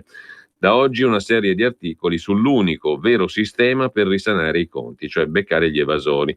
35 miliardi solo di IVA non versata ogni anno. Per finanziare le promesse dei partiti ed evitare l'aumento dell'IVA, il deficit non è l'unica soluzione, c'è un tesoro da recuperare, ma serve una vera lotta ai criminali del fisco. Le promesse del contratto giallo-verde finora non sono state rispettate. Così sulla prima pagina del Fatto Quotidiano. Poi c'è la questione di Luca Lotti, i magistrati, questione morale, scrive il Fatto a centropagina, è l'articolo principale. In realtà Lotti PD è nei guai fino al colle, ma Zingaretti seguita ad auspicare nuove carte sulle interferenze del deputato imputato. Il segretario Zingaretti non scarica l'ex ministro Lotti, si limita a dire: il partito che ho in mente non si occupa delle nomine dei magistrati. Il renziano Lotti non ci sta e lo chiama in causa. Anche io faccio parte del Partito Democratico, dice Lotti, rispondendo a Zingaretti. Creazzo va tolto dai coglioni, così parlavano dopo cena gli incontri segreti, le manovre per Luca Lotti e gli altri. Nell'atto di incolpazione del PG di Cassazione, i dialoghi tra i magistrati e Lotti sulle nomine dei vertici. Sul procuratore di Firenze: se quello di Reggio va a Torino è evidente che quel posto è libero. Quando lui capisce che non c'è posto per Roma fa domanda, digli qualcosa, si deve svegliare. Sul vicepresidente Ermini. E quel Creazzo, il PM che indagava sui Renzi, va tolto dai coglioni, dicevano lor signori, parlando di nomine e di magistrati. Intanto, sempre sul Fatto Quotidiano, Arata e l'incontro alla direzione investigativa antimafia su San Marino, per San Marino rogatoria per Siri, il figlio dell'ex consulente della Lega, e l'appuntamento alla direzione antimafia per far finta di mollare il socio Nicastri. Le cimici trovate in auto. Dal Fatto però passiamo alla prima pagina di Italia Oggi, con 20 nuovi obblighi fiscali. In 5 anni c'è stata una raffica di adempimenti aggiuntivi per imprese e professionisti. Ben 13 sono collegati all'introduzione del 730 precompilato. In 5 anni una raffica di adempimenti aggiuntivi per imprese e professionisti, tra comunicazioni, certificazioni e obblighi vari connessi alla liquidazione di imposte. Ben 13 sono collegati all'introduzione del 730 precompilato nel 2014, coinvolta un'ampia platea di soggetti, dagli asili nido alle imprese funebri, dai medici ai veterinari, dagli intermediari finanziari agli amministratori di condominio. È quanto emerge da un'analisi di Italia Oggi, a pagina 35 il dettaglio. Dopodiché c'è in prima pagina anche l'intervista all'economista Giulio Sapelli, economista e storico. All'Italia conviene fare poco chiasso e trattare con la Germania. Per non romperci le ossa nel confronto con l'Unione Europea sui nostri conti pubblici, dobbiamo trattare con la Germania. A voce bassa, senza toni urlati, far capire ai tedeschi che un'Italia debole in Europa non è nel loro interesse, dice il professor Sapelli, che indica gli elementi di una possibile trattativa coi tedeschi a partire dal tetto del 3% e le spese per gli investimenti. Siamo essenziali come ponte per l'economia mediterranea, siamo gli unici ad avere buoni rapporti con gli Stati Uniti. Così Sapelli su Italia Oggi. C'è poi la rubrica Il corsivo di prima pagina, diritto e rovescio. Lo dico subito, il ministro francese dell'economia Bruno Le Maire non mi piace, perché la sa troppo lunga e anche perché col suo stile sa pelare l'oca senza farla soffrire, scrive Pierluigi Magnaschi. In milanese diremmo il sapperà la gaina senza farla sguagnì, che è la stessa cosa, pelare l'oca senza farla soffrire. Di solito, anzi, dopo lo spennamento, l'oca ringrazia, anche perché, essendo Le Maire un tipo così a modo, non ha capito cosa le è stato fatto. E quindi, siccome in tutte le trattative economiche in cui l'Italia per forza di cose è costretta a misurarsi con la Francia, ne usciamo regolarmente con le ossa rotte. Ho seguito sul web la difficilissima missione a Tokyo di Le Maire sul caso Renault-Nissan. Forse non ha ottenuto ciò che cercava, ma almeno ha venduto cara la pelle e ha tenuto banco, senza offesa. Vi immaginate in una missione dello stesso tipo il nostro ministro dello sviluppo economico Luigi Di Maio? Con questo lasciamo Italia Oggi, poi vedremo anche gli articoli nelle pagine interne, mentre vi segnalo dal Foglio, in prima pagina intanto l'Andreas Version, la rubrica di Andrea Marcenaro, che ci riporta ancora a Di Maio. Quando penso a Di Maio, penso ormai sempre anche a Greta Thunberg. Viene così da pensarle insieme. Penso a Di Maio perché, giovane com'è, non dimentichiamo i suoi 30 anni, deve vedersela con Whirlpool, con Mercatone 1, con l'Ilva, col reddito di cittadinanza, la flat tax, la RAI, Tria, i suoi che si sciolgono, Padellaro che non è mai contento, i funghi di Beppe Grillo, l'Europa, le prossime elezioni, chi candidare e chi no, e svolge insomma quel povero ragazzo un'attività sovrumana, scrive Andrea Marcenaro. Poi penso di riflesso a Greta Thunberg, povera piccola. Non dimentichiamo infatti che di anni lei ne ha 16, perché vorrei che si potesse tranquillizzare un po', quantomeno sulle fonti energetiche, avendo visto la sarabanda di cose che un semplice pallone gonfiato può fare, con riferimento naturalmente al ministro Di Maio, mentre storica e giusta sentenza della Corte di Strasburgo contro l'ergastolo ostativo, bisogna ridiscutere il carcere a vita, scrive il Foglio, nel primo dei suoi editoriali. Il secondo è dedicato allo sblocca cantieri. Purtroppo è un bluff, perché la selva di disposizioni previste nella legge diventerà un blocca cantieri.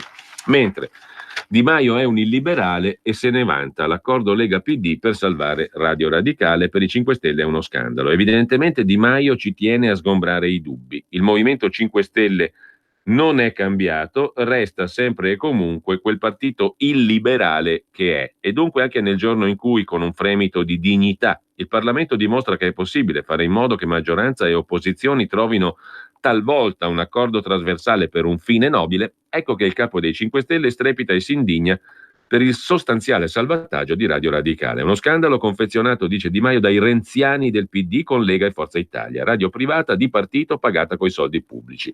E a dimostrazione dell'oscenità offre la prova inconfutabile, un tweet di esultanza di Laura Boldrini.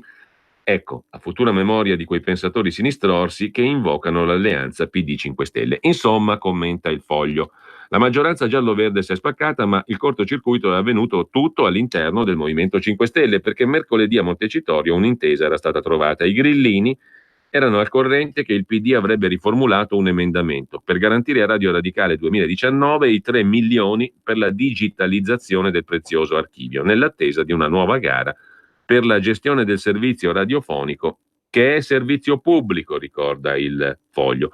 La Lega, come va ripetendo da settimane, avrebbe finalmente dato sostegno e i 5 Stelle avrebbero evitato di mettersi di traverso. Solo che poi Vito Crimi, ineffabile sottosegretario, che ci tiene a passare alla storia come il boia di Radio Radicale, è intervenuto in prima persona, come già aveva fatto all'epoca del voto sul decreto semplificazioni, e tutto si è intricato. Ieri mattina, anziché rimettersi alla decisione delle commissioni finanze e bilancio come preventivato, il viceministro Castelli ha espresso parere contrario sull'emendamento Giachetti Sensi. La Lega ha tenuto il punto e il governo è andato sotto. Anche in una giornata positiva, i 5 Stelle hanno dato prova della loro sconclusionata grettezza. Infine vi segnalo ancora 2 articoli sul Foglio di oggi. Ma Salvini lo sa quanto costa un litro di latte in Sardegna? Durante le proteste dei pastori promise di alzare il prezzo a €1. Ora è 74 centesimi e il capitano non va in campagna elettorale. Ministro, quanto costa un litro di latte? Fu questa la domanda con cui, novembre 2016, Salvini annichilì a porta un impacciato Piercarlo Padoan. Ora chissà se lo sa lui, Salvini, qual è il prezzo di un litro di latte, dice Salvatore Pallitta, presidente del Consorzio per la tutela del pecorino romano. Intanto il Movimento 5 Stelle va alla battaglia sulla RAI e poi non sa più come uscirne, la vigilanza più pazza del mondo, girandola di pasticci e semi-ripicche dei grillini contro i leghisti su FOA, presidente RAI. Facciamo in tempo a segnalare anche la prima pagina di Avvenire. Battaglie navali è il titolo d'apertura. Sea-Watch con 53 naufraghi rifiuta il porto insicuro di Tripoli. Salvini diffida. A Hormuz colpite 2 petroliere, i sauditi accusano l'Iran, tensione nel Golfo. Ma poi c'è anche un tema, quello della biodiversità, in primo piano su Avvenire, economia e ambiente. Le preoccupazioni per il clima non ci devono far dimenticare la perdita di biodiversità, fenomeno allarmante. Poi a centropagina il Papa che dice che i poveri non sono degli scarti, a loro non si perdona nulla, neppure la povertà, diamogli noi speranza. Nel testo, in vista della terza edizione dell'evento che mette al centro chi ha meno, Francesco, giornata del 17 novembre, Francesco sottolinea come la condizione di emarginazione a cui sono costretti milioni di persone non durerà a lungo. La crisi economica non ha impedito a gruppi di persone un arricchimento tanto più anomalo quanto più lungo le strade delle nostre città tocchiamo con mano il numero ingente di chi manca del necessario, ha detto il Papa. La comunità dei credenti ha il compito non solo di aiutare materialmente, ma di moltiplicare i semi di speranza. L'opzione per quelli che la società scarta e getta via è una scelta prioritaria che i cristiani sono chiamati a perseguire per non tradire la credibilità della Chiesa e donare speranza a tanti indifesi, dice Francesco. Il 17 novembre il Papa pranzerà con 1500 persone in difficoltà. In concomitanza con la giornata in piazza San Pietro sarà aperto un presidio sanitario gratuito per gli indigenti, iniziativa in tutto il mondo all'insegna della solidarietà concreta. Il giornale invece apre la sua prima pagina con via l'ergastolo a vita, un regalo alle cosche. La Corte di Strasburgo condanna l'Italia. Inumano il carcere per sempre. Così rischiano di tornare a piede libero boss mafiosi e pluriomicidi. Mentre su Amanda Knox, Nino Materi, l'ultima beffa di Amanda, ora ci dà lezioni di diritto. Amanda sarà al Festival della Giustizia di Modena e racconterà cosa significhi per un imputato vivere un processo mediatico. Secondo gli organizzatori niente di male a mettere in cattedra l'ex imputata di uno dei processi più controversi, l'omicidio di Meredith Kercher a Perugia. Eppure la sua innocenza rimane un cubo di Rubik, i cui lati non hanno tutti gli stessi colori della verità. In questo caso l'innocenza rimane un cubo di Rubik, sentenza passata in Cassazione. Invece la colpevolezza di altri soggetti, non cito naturalmente quale caso di cui ci siamo occupati, non deve essere messa in discussione? Mai? Infine, anno bellissimo, ma intanto è in calo pure il turismo, titola il giornale in prima pagina. Il flop del turismo, tasse e concorrenza, in fuga dall'Italia 2 milioni di visitatori. Prenotazioni estive giù, è la prima volta da 5 anni. Tornano attrattive Tunisia e Mar Rosso. Secondo Assoturismo paghiamo anche l'IVA di settore più alta della media europea e i rialzi record dell'imposta di soggiorno. Il Sole 24 Ore, 2 temi in primo piano: i navigator per il reddito di cittadinanza e nebbia fitta su tempi e mansioni. Sono ferme 5.600 assunzioni. E poi la Xylella, l'associazione Civi Italia e 6 aziende private di vivaisti chiedono 4 milioni di danni alla regione Puglia e class action contro la regione, cioè azione legale collettiva dai vivaisti, la prima class action contro la regione Puglia sul caso della Xylella che devasta gli ulivi. Ci fermiamo e poi andiamo al Qui Parlamento. Cosa aspetti? Sostieni la nostra radio. Abbonati andando sul sito radiopadania.org. Clicca abbonati e segui le istruzioni. Facile, no?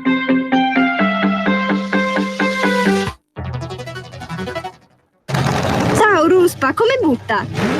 Guarda che sei in onda. Donare il 2 per 1000 alla Lega è importante per i progetti di Matteo Salvini? Sì, la gente lo sa. Sa pure che D43 è il codice da scrivere sulla dichiarazione dei redditi. Sì, D43, lo sa. E che se lo dici al suo commercialista fa tutto lui. No, Ruspa, questa non possiamo dirla in radio. D43 è una sigla importante. Serve a dare più forza ai progetti che Matteo Salvini vuole realizzare. Quest'anno il 2 per 1000 donalo alla Lega di Matteo Salvini. Dillo al tuo commercialista. Donare il 2 per 1000 alla Lega è un'ottima azione. www.2per1000lega.it. Messaggio per tutti gli imprenditori, gli artigiani, i commercianti, i liberi professionisti. Hai un'attività? Dei prodotti da promuovere? Prova la pubblicità sulla nostra radio. Radio Padania ha preparato per te una grande promozione per aiutarti a sostenere la tua attività a tariffe davvero straordinarie. Informati, vedrai che si può fare. Mandaci una mail all'indirizzo spot@radiopadania.net. Con Radio Padania si può fare. Grazie da tutta la squadra. Grazie Italia. Useremo bene la vostra fiducia. Primo partito in Italia, si cambia in Europa. Grazie da tutta la squadra. Allora, intanto in attesa di collegarci con il nostro ospite per la rubrica Qui Parlamento, intanto torniamo brevemente alla cronaca locale lombarda del Corriere della Sera e le altre cronache territoriali. In primo piano, per quanto riguarda Milano e Lombardia, oltre al maltempo in Valsassina e Valchiavenna di cui abbiamo detto, se ne occupa peraltro in dettaglio la provincia di Lecco. Centinaia di sfollati e danni per milioni, scrive il quotidiano locale lecchese. Chiesto lo stato di emergenza, enorme lavoro di vigili del fuoco, protezione civile. La foto in prima pagina sulla provincia di Lecco, garage e cantine invase da un'enorme massa di fango, acqua e detriti a Dervio. Ci vorranno settimane per sistemare tutto. Milioni di euro di danni, un allarme in ritardo, scrive la provincia di Lecco. E il giorno dopo, vertice in prefettura con il capo della protezione civile Borrelli. Faremo rientrare a casa al più presto le popolazioni sfollate. Grande lavoro dei volontari e dei vigili del fuoco. Mancata allerta che resta un mistero anche per Toninelli, e in particolare in primo piano sulla provincia di Lecco c'è il paese di Dervio, ancora sommersi dal fango, ci vorranno settimane, veicoli e arredi sommersi dalla melma, impianti elettrici saltati. Ieri iniziate le operazioni di pulizia, ma molto dovrà essere buttato. E poi i racconti delle persone, dei cittadini: sono qui da 60 anni, è stato un vero inferno, mai visto nulla di simile. Mercoledì mattina sono uscito verso le 7:30 per andare a Milano, dove avevo un impegno, il varrone era alto, non prometteva niente di buono. Alle 10 una telefonata dai miei parenti che mi dicevano che sarebbe potuto uscire da un momento all'altro e che era poco sicuro. Ho mandato mia nipote a prendere la cagnolina che era a casa sola.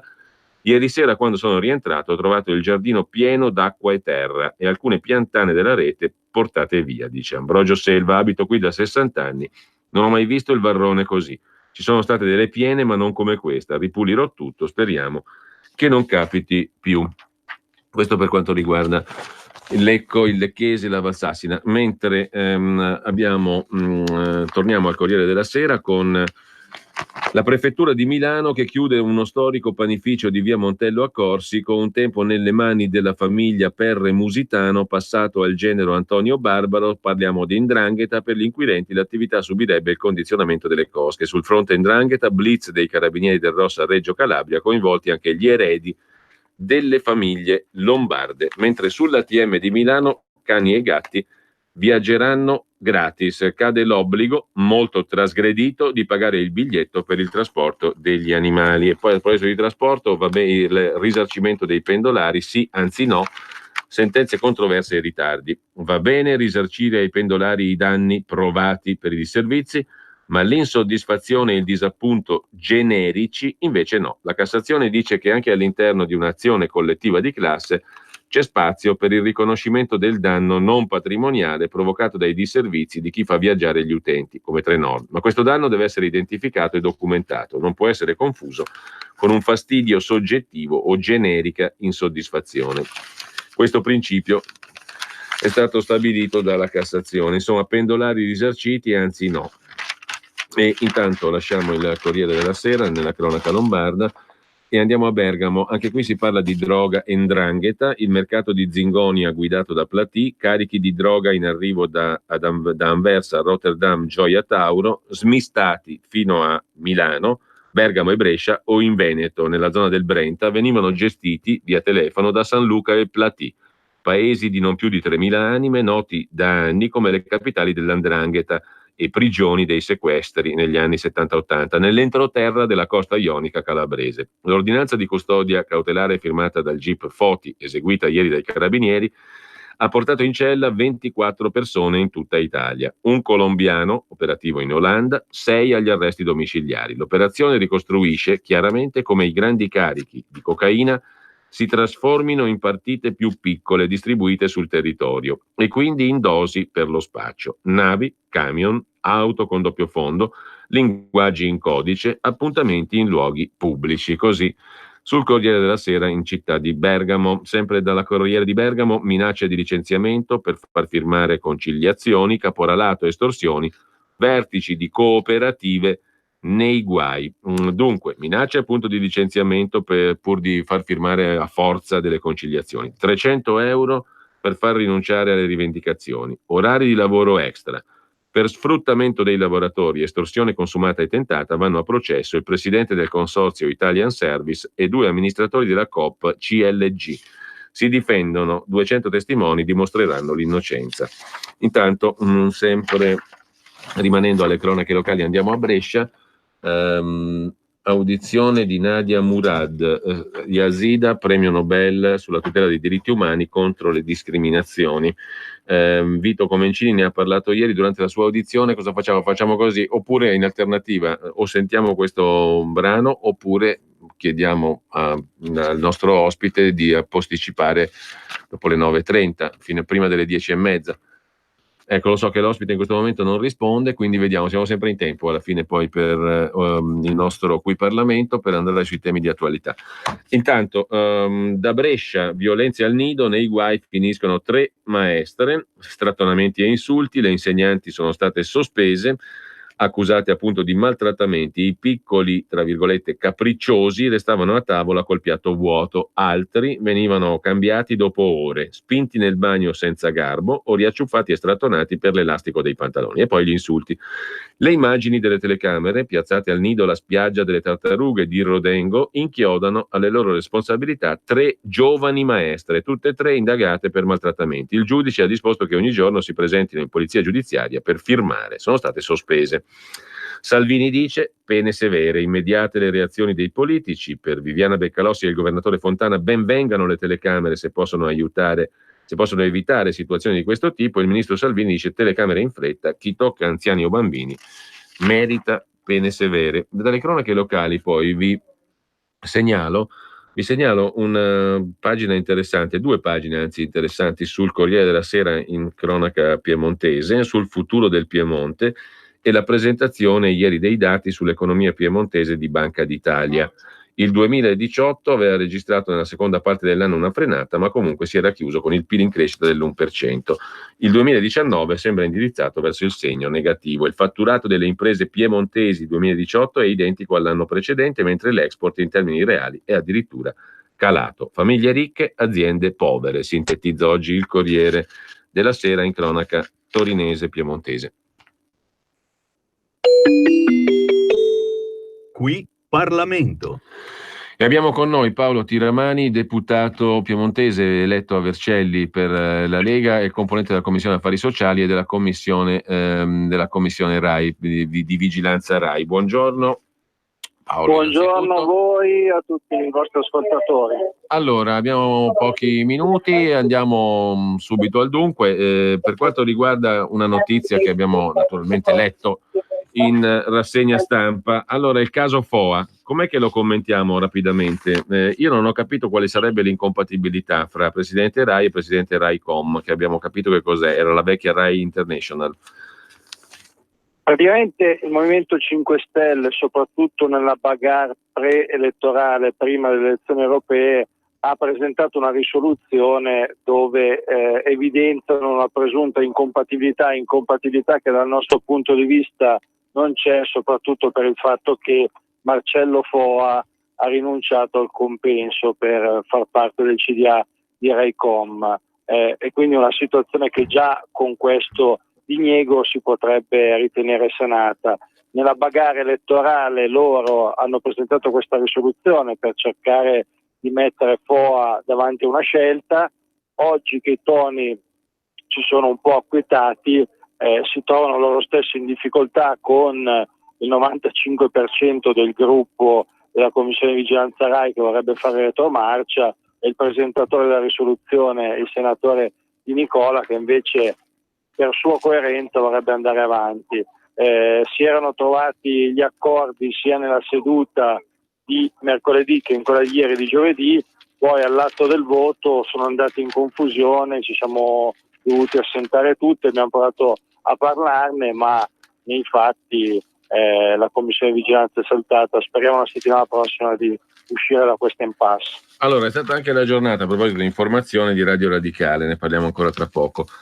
Allora, io ti voglio chiedere, Paolo, brevissimamente, se sulla base di questo episodio che ci hai appena raccontato, sulla base del caso di Radio Radicale, tu ti sia fatto un'opinione su come la pensano davvero i 5 Stelle in tema di informazione, in tema di rispetto delle regole, in tema di, come dire, una visione particolare, diciamo così, mi sembra, del mondo dell'informazione e del rispetto delle regole.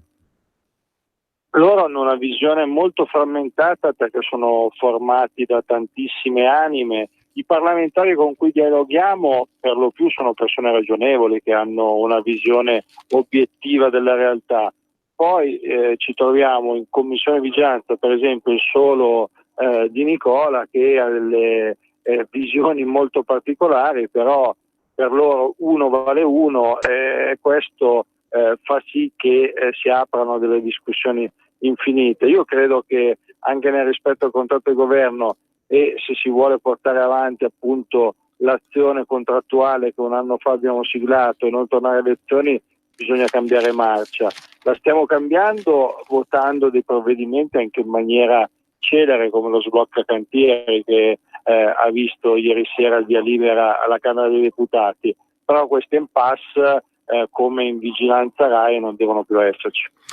Allora, proprio a flash, visto che ti occupi anche di sanità, no? In Commissione Affari Sociali, oggi Sì. noi prendiamo spunto spesso anche dalla rassegna stampa. La rassegna stampa di oggi dà conto anche di una ricerca del Censis, visite specialistiche e accertamenti diagnostici prescritti dai medici, dovrebbe erogarli il servizio sanitario, ma per quasi 20 milioni di italiani diventano affare privato, cioè sono costretti a pagare di tasca propria perché sennò hanno da aspettare tempi biblici, le famose liste di attesa di infinita durata nella sanità pubblica. Ecco, forse questo è uno dei veri problemi della sanità pubblica, le liste di attesa, oltre alle disparità di servizio fra le diverse zone del paese, no?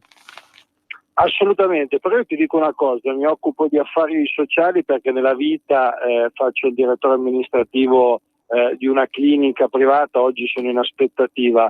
C'è troppa disparità, come dici tu, tra regione e regione, perché come sapete la sanità è l'unica materia realmente federale, ogni regione ha la propria legge regionale che regola convenzioni e accreditamenti. C'è però un'altra tematica, che alcune regioni oggi hanno un ticket così alto che il privato si mette a fare concorrenza alla stessa cifra. Ti faccio un esempio, sì. In Piemonte con la sciagurata amministrazione Camparino il ticket è di circa 70 euro per fare una risonanza magnetica, quindi appunto una visita diagnostica come quella che tu hai citato. Andare in un centro privato non convenzionato, che quindi non grava sul peso pubblico della sanità, costa 80 euro, ma non devi fare code di 6 mesi, hai la visita in 48 ore. E qui c'è un problema, bisogna capire perché il pubblico non è più competitivo. Io un'idea ce l'ho e bisogna lavorare a partire dalle regioni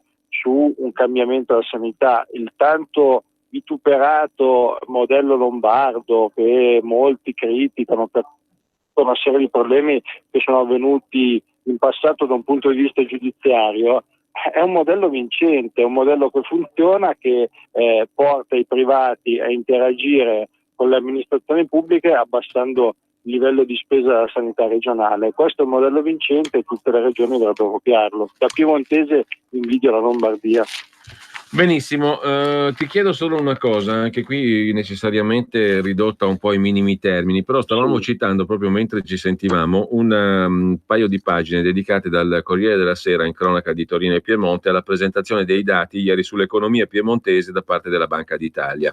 Per farla corta, stagnazione, la ripresa non si vede, si peggiora, si prevede un peggioramento quest'anno rispetto al 2018, insomma sintetizza il Corriere: famiglie ricche, aziende povere. I piemontesi hanno preferito far crescere i patrimoni grazie alla finanza anziché puntare sull'economia reale che è ferma. Come sta il Piemonte? Si è appena insediata, tra l'altro, o meglio, è appena stata fatta, pare, la nuova giunta, no? Con tutti i nuovi assessori. Come sta il Piemonte? C'è un Piemonte a doppia velocità, perché c'è un torinocentrismo che la fa da padrona, ci sono tante province periferiche, anche ricche, anche come il mio territorio, che hanno distretto la rubinetteria, un tessile molto importante con aziende di richiamo nazionale, che però mancano totalmente di servizi. Quando tu non hai più il trasporto su gomma, non hai più il treno che permette ai dipendenti di raggiungere il posto di lavoro.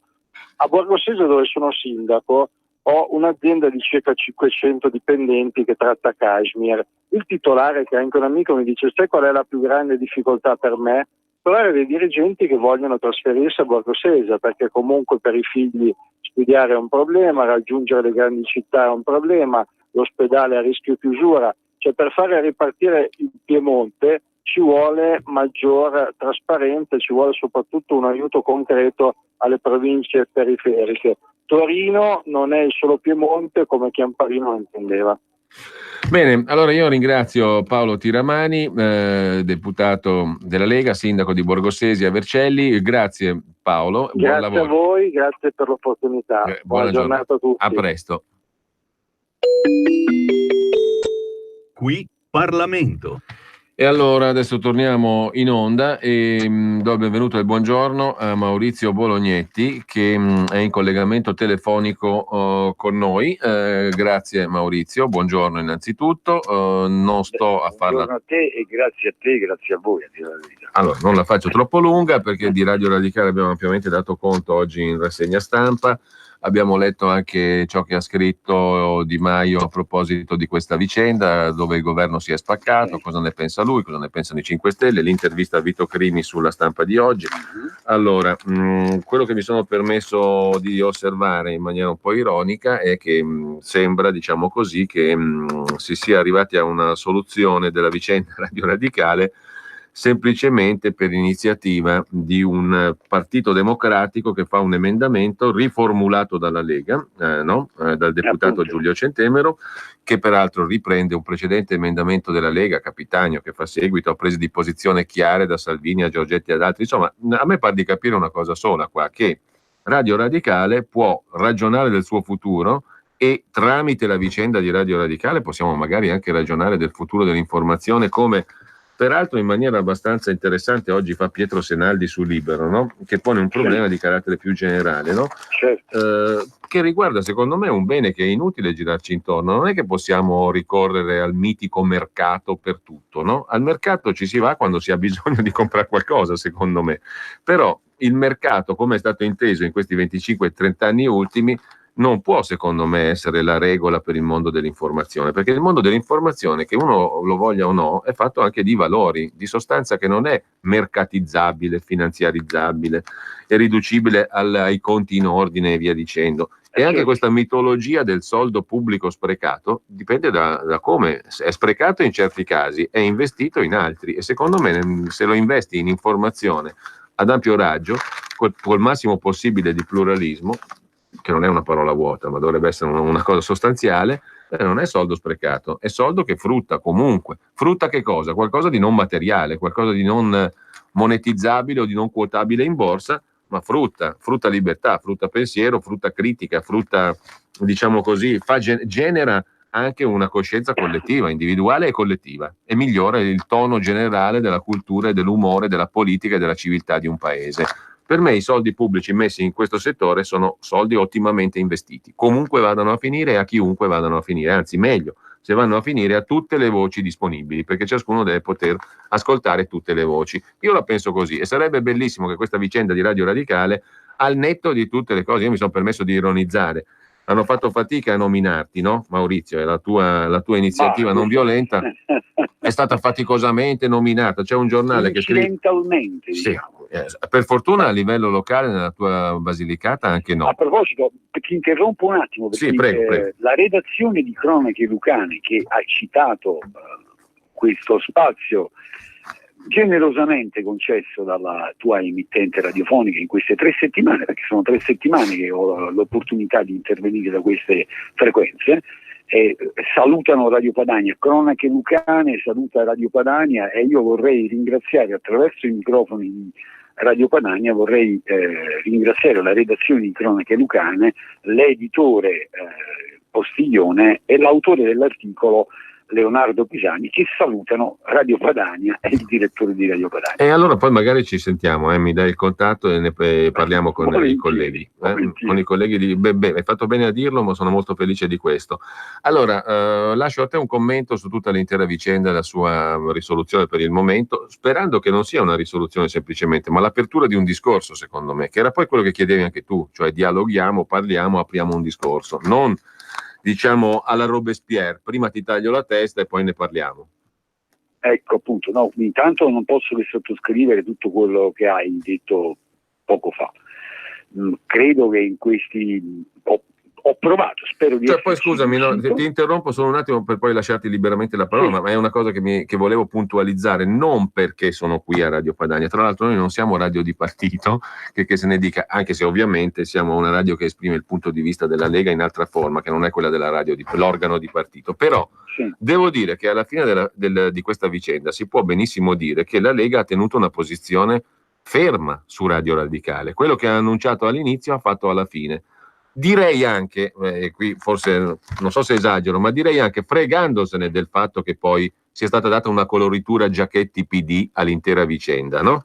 Fregandosene e riformulando l'emendamento Giachetti per arrivare alla sostanza delle cose. Per cui, se c'è qualcuno a cui dire grazie, io dico, va detto alla Lega in questo caso specifico. Almeno io lo dico, te lo ripeto Maurizio, tu mi conosci, non perché sono qui a Radio Padania, ma perché lo penso veramente. Esattamente, condividiamo lo stesso pensiero.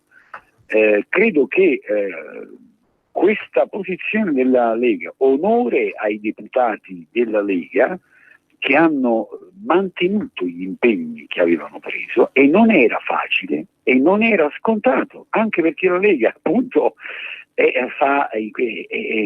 parte di questo governo, e all'interno di questo governo abbiamo visto che c'è le posizioni che sono state espresse da alcuni e di cui tu hai riferito. Non era facile per la Lega mantenere la barra dritta come hanno fatto dal momento in cui hanno preso degli impegni e hanno fatto delle dichiarazioni. Le hai citate tu in sequenza e hai fatto bene a ricordarle. Io mi associo. Grazie alla Lega, grazie a Salvini, grazie a Centemero, grazie a quei deputati che con il loro impegno hanno garantito che Radio Radicale possa arrivare alla data di questa gara che ci auguriamo si tenga quanto prima. Per il resto, sottoscrivo, dicevo quello che tu hai poc'anzi affermato, in questi 100 giorni, spero di esserci riuscito, ho posto una questione attinente alla democrazia, perché diritto alla conoscenza, informazione e democrazia sono, per quanto mi riguarda, sinonimo. Ho parlato di articolo 21 e assolutamente sì. La conoscenza, l'informazione, il pluralismo non sono una merce. Noi dobbiamo agire in una direzione esattamente opposta a quella che rischia di anche un pochino di prefigurarsi, e occorre garantire che Radio Padania, l'Avvenire, il Manifesto, i giornali magari di piccole cooperative possano continuare a fare ascoltare la loro voce. Più ce n'è e meglio è da questo punto di vista. Tu dicevi è qualcosa di immateriale? Sì, certo, è qualcosa di immateriale, ma questo qualcosa di immateriale, se ci pensiamo per un attimo, poi si riflette, e come si riflette sulle nostre vite. Perché quando ci sono dei temi di cui non si riesce a discutere e sui quali non riusciamo a riflettere, per esempio uno di questi è quello che in queste ultime settimane sta ponendo la Lega, perché parlo della questione giustizia.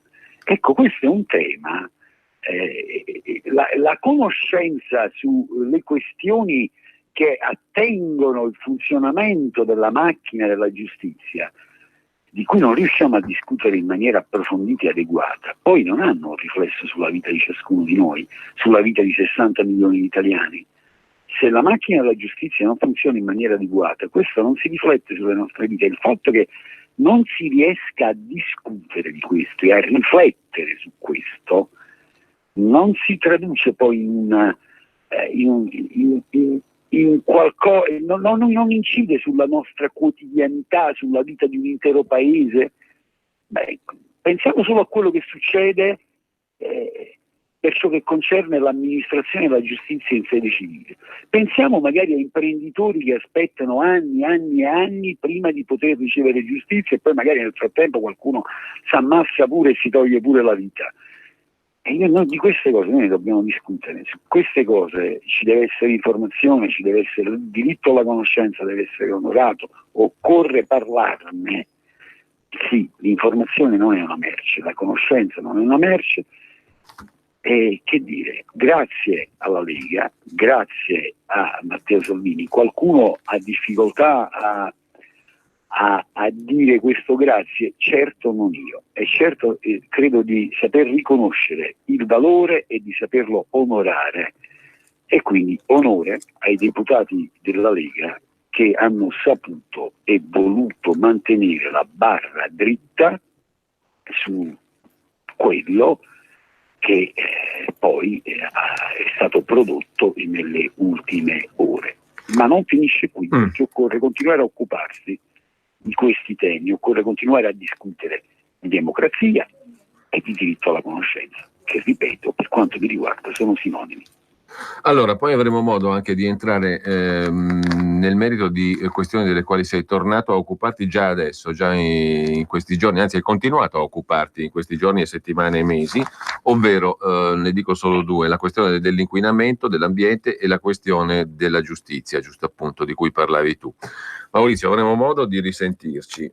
Ma veramente io insisto, ma a questo punto ci provo, io rivolgo un appello all'editore di Radio Padania: prestatemi il direttore di Radio Padania per qualche giorno, mandatelo in Basilicata, perché abbiamo da lavorare e da fare un po' di cose. Io avrei in mente, ho un'idea, poi te l'ho anche sottoposto tramite messaggio WhatsApp.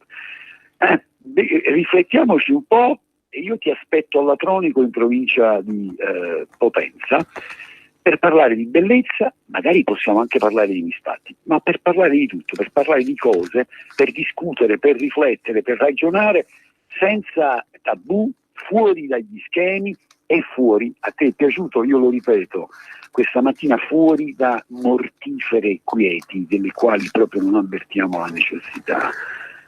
Liberi. Sono d'accordo. Sono d'accordo. E da altre cose, e anche quando si parla di mercato e della finanziarizzazione delle nostre vite, perché è quello che sta accadendo, non solo in Italia. Stiamo attenti. Allora, grazie Maurizio, per il momento noi ci risentiamo e questa idea qui questa volta la realizziamo. Abbraccio e buona giornata e viva Radio Padania, viva Radio Radicale. E un abbraccio a Maurizio Bolognetti. Noi Ciao. ci sentiamo tra poco con Sulla Notizia. 02 66 20 35 29 il numero per intervenire.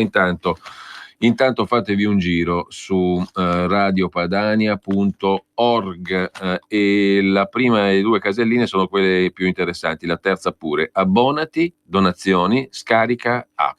Molto molto facile, si parte da 8 euro al mese per gli abbonamenti. Se avete 1 milione di euro che vi avanza potete fare una donazione in modo molto molto efficace, semplice. Ve lo spiega il pulsantino della pagina di radiopadania.org. A tra poco con Sulla Notizia. E lucevano le stelle.